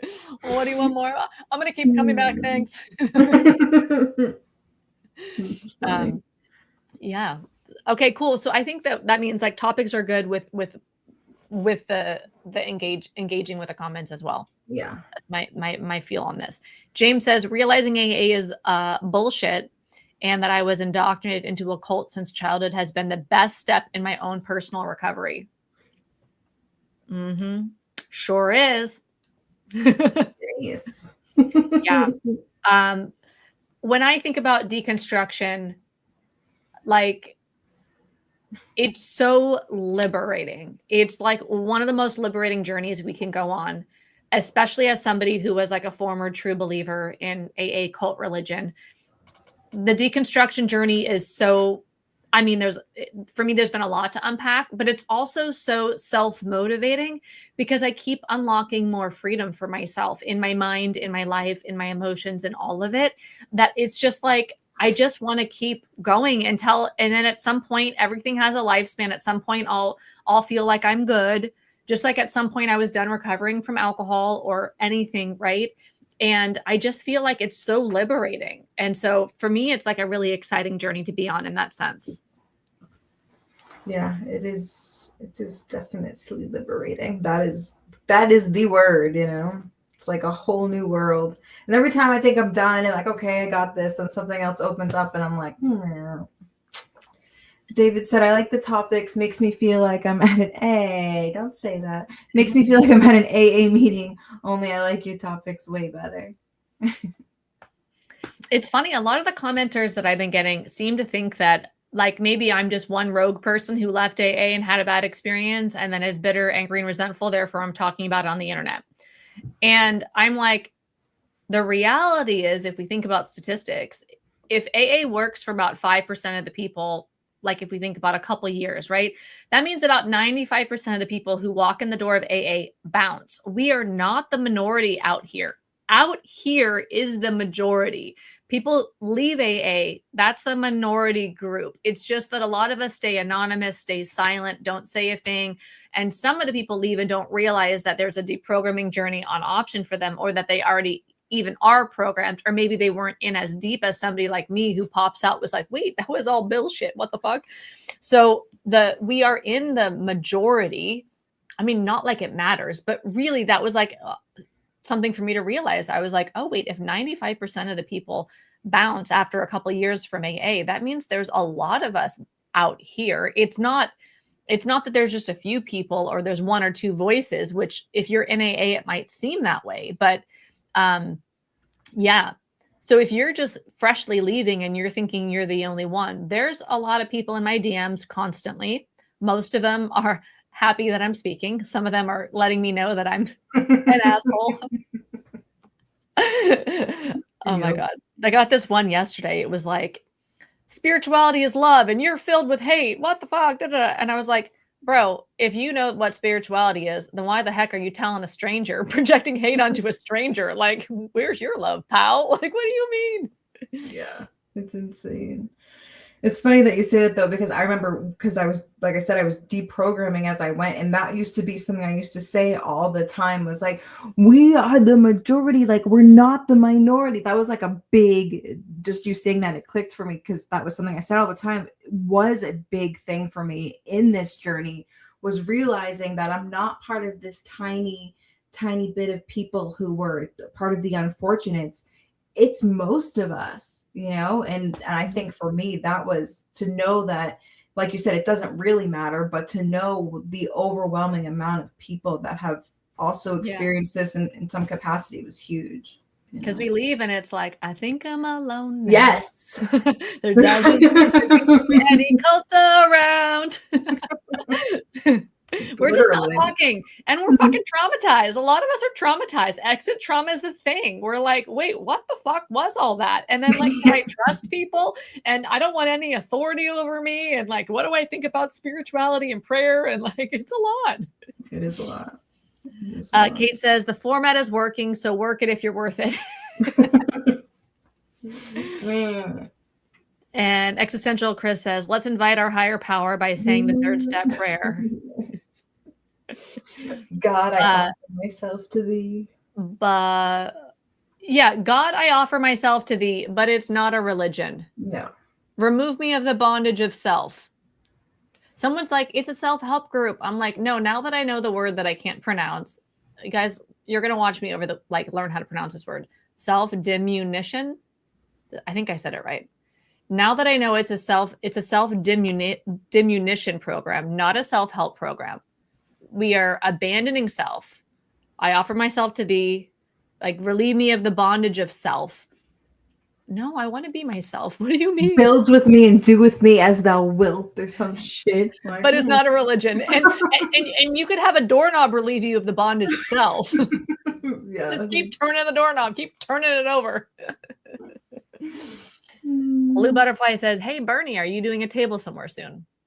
I'm not doing anything in January. I am not redoing it, but I am redoing like a bunch of my stuff. There's more that I want to talk about, like with rescue breathing, and more that I want to talk about for cannabis related resources. But I will be doing a dispensary in February, but the winter's kind of my slower months, and then I do more in like the summers, like from the summer to December. So yeah, thanks for asking. Cameron says, so true, so liberating, so relate. Thanks. Yeah. And Lindsay says, your song sims got me like, I'm the same damn way. Oh my God. You know what is so bad about it is like, I will do it with the same one over and over and over again. And sometimes like, if I'm your friend, I don't mean to, but like, if you say something once, I might lock that in my head, make it a song and sing it every time I see you. And I'm like, once I've like understood like what the autistic brain does, I was like, oh yeah, okay. Oh man, yeah. Echolalia or whatever. That's a vibe. Totally a vibe. Let's see. Okay, we're almost at time here, guys, but let's just see a few more comments. Existential Chris, love the name, by the way. I just stopped thinking about my sponsor daily after 5 years of deprogramming. Wow. Wild, isn't it? Sarah said, I just learned Bill W. wrote the Triangle of Self-Obsession pamphlet. I can't believe I used to say it was a favorite pamphlet of mine just because others I admire loved it and it seemed so deep. You know, half of my personality in AA was like mimicking other people who had what I wanted. Gross. Sarah says, I do the same thing over and over. You do the same thing over and over, expecting different results. Is that about my echolalia? Is that about my thing? I can't help it. It's just, and I'm not trying to help anything. I'm not trying to inventory myself. I'm not under the microscope. I'm not wondering what about my character defects. I'm just like a vibe. And if you don't vibe it, then vibe a different way. You know what I mean? Like, I'm just going to be me. And I repeat what people say like a song. It's just kind of weird, but whatever. I make up nicknames for pretty much everybody that I've ever met, right, Burnie? It's like, true. I was like, can I call you Burnie? Is that weird? I was like, no, actually, I love it. I went weekends with Burnie. But see, the thing is like, that's what's been so liberating. One of the liberating things about leading AA is that like my quirks aren't to be inventoried. They're not to be prayed away. They're not, it's going to make me cry. Like there's a level of self-acceptance and self-compassion I have now, which was impossible when I was inside those church basements, literally being told to pray away my monotropic thinking and my hyper focus. And these things that I know are in pretty much more, not fixed because the brain's not fixed right, but are pretty stable and have always been there in my life, that I'm not trying to label pathologize everything about myself and pray it away and inventory it away and asking a God of my understanding or a fucking doorknob to remove my neurology. It's like, no, why don't I just be who I am, and whoever doesn't like the party that is me can go to a different party, right? Like I don't need to conform for belonging. I don't need to pathologize myself to try to be like the group or whatever. It's like, no, let's just be who we are. And if you don't like someone, just move a little further away from them. You know, I'm like, whatever. I don't like everybody. You don't have to like everybody. Right. No, totally. I agree with that. Learning to just be who I am and just being okay with it and not constantly wanting to pray something away that's liberating too. Marina wants a song. You know, often I'm thinking in my head now, the songs usually come with a dance too. It's usually like a physical thing. And people are like, oh, I'm like, oh. Oh my God. This is just like, we've just gone on a tangent here. A tangent. My tangents having tangents up in here. Sarah says, how dare you actually accept yourself? They don't actually want people to accept themselves. It was impossible. It would have been impossible for me to fully, although I thought acceptance was my answer, right? I thought I was accepting people, myself, but it would have been impossible because the way AA was positioned and the way my sponsor in the book and the ideology was positioned and the way I was told to think about it and the way I did think about it positioned how I am naturally as defective and as something to fix. And to me, that's being on a very destructive treadmill to nowhere where you're constantly working on yourself. That's like, what if I had to do an inventory every day and pray away my bones or my eyeballs or something that's kind of fixed about me? And that's how I see a lot of the work in AA. It's like, it's going nowhere. I mean, I got relief, like telling people some of my secrets, even though I think that that's coercive and fucked up. Confessing some of my secrets in my 5th step did actually relieve some of the shame from me. I had a sponsor who like was basically saying me too at some of these things that I felt a lot of shame around. So I did get relief from some of the work that I did for sure. But in general, most of what I was inventorying, most of my so-called character defects were actually things now that I just lean into, embrace, rock, or I just have optimized my brain with nutrition, movement. I love light therapy. I'm really big on detoxification and light therapy. I do like a red light panel every morning. I have like a brain zapper helmet thing that I wear. I do these little things and it makes my body function better. So it's not about praying it away or inventorying it away. It's about understanding my neurology through modern science. I know some of you guys have heard this before, but yeah, AA was like a dead end, like a treadmill going nowhere with a lot of the work for me. Yeah.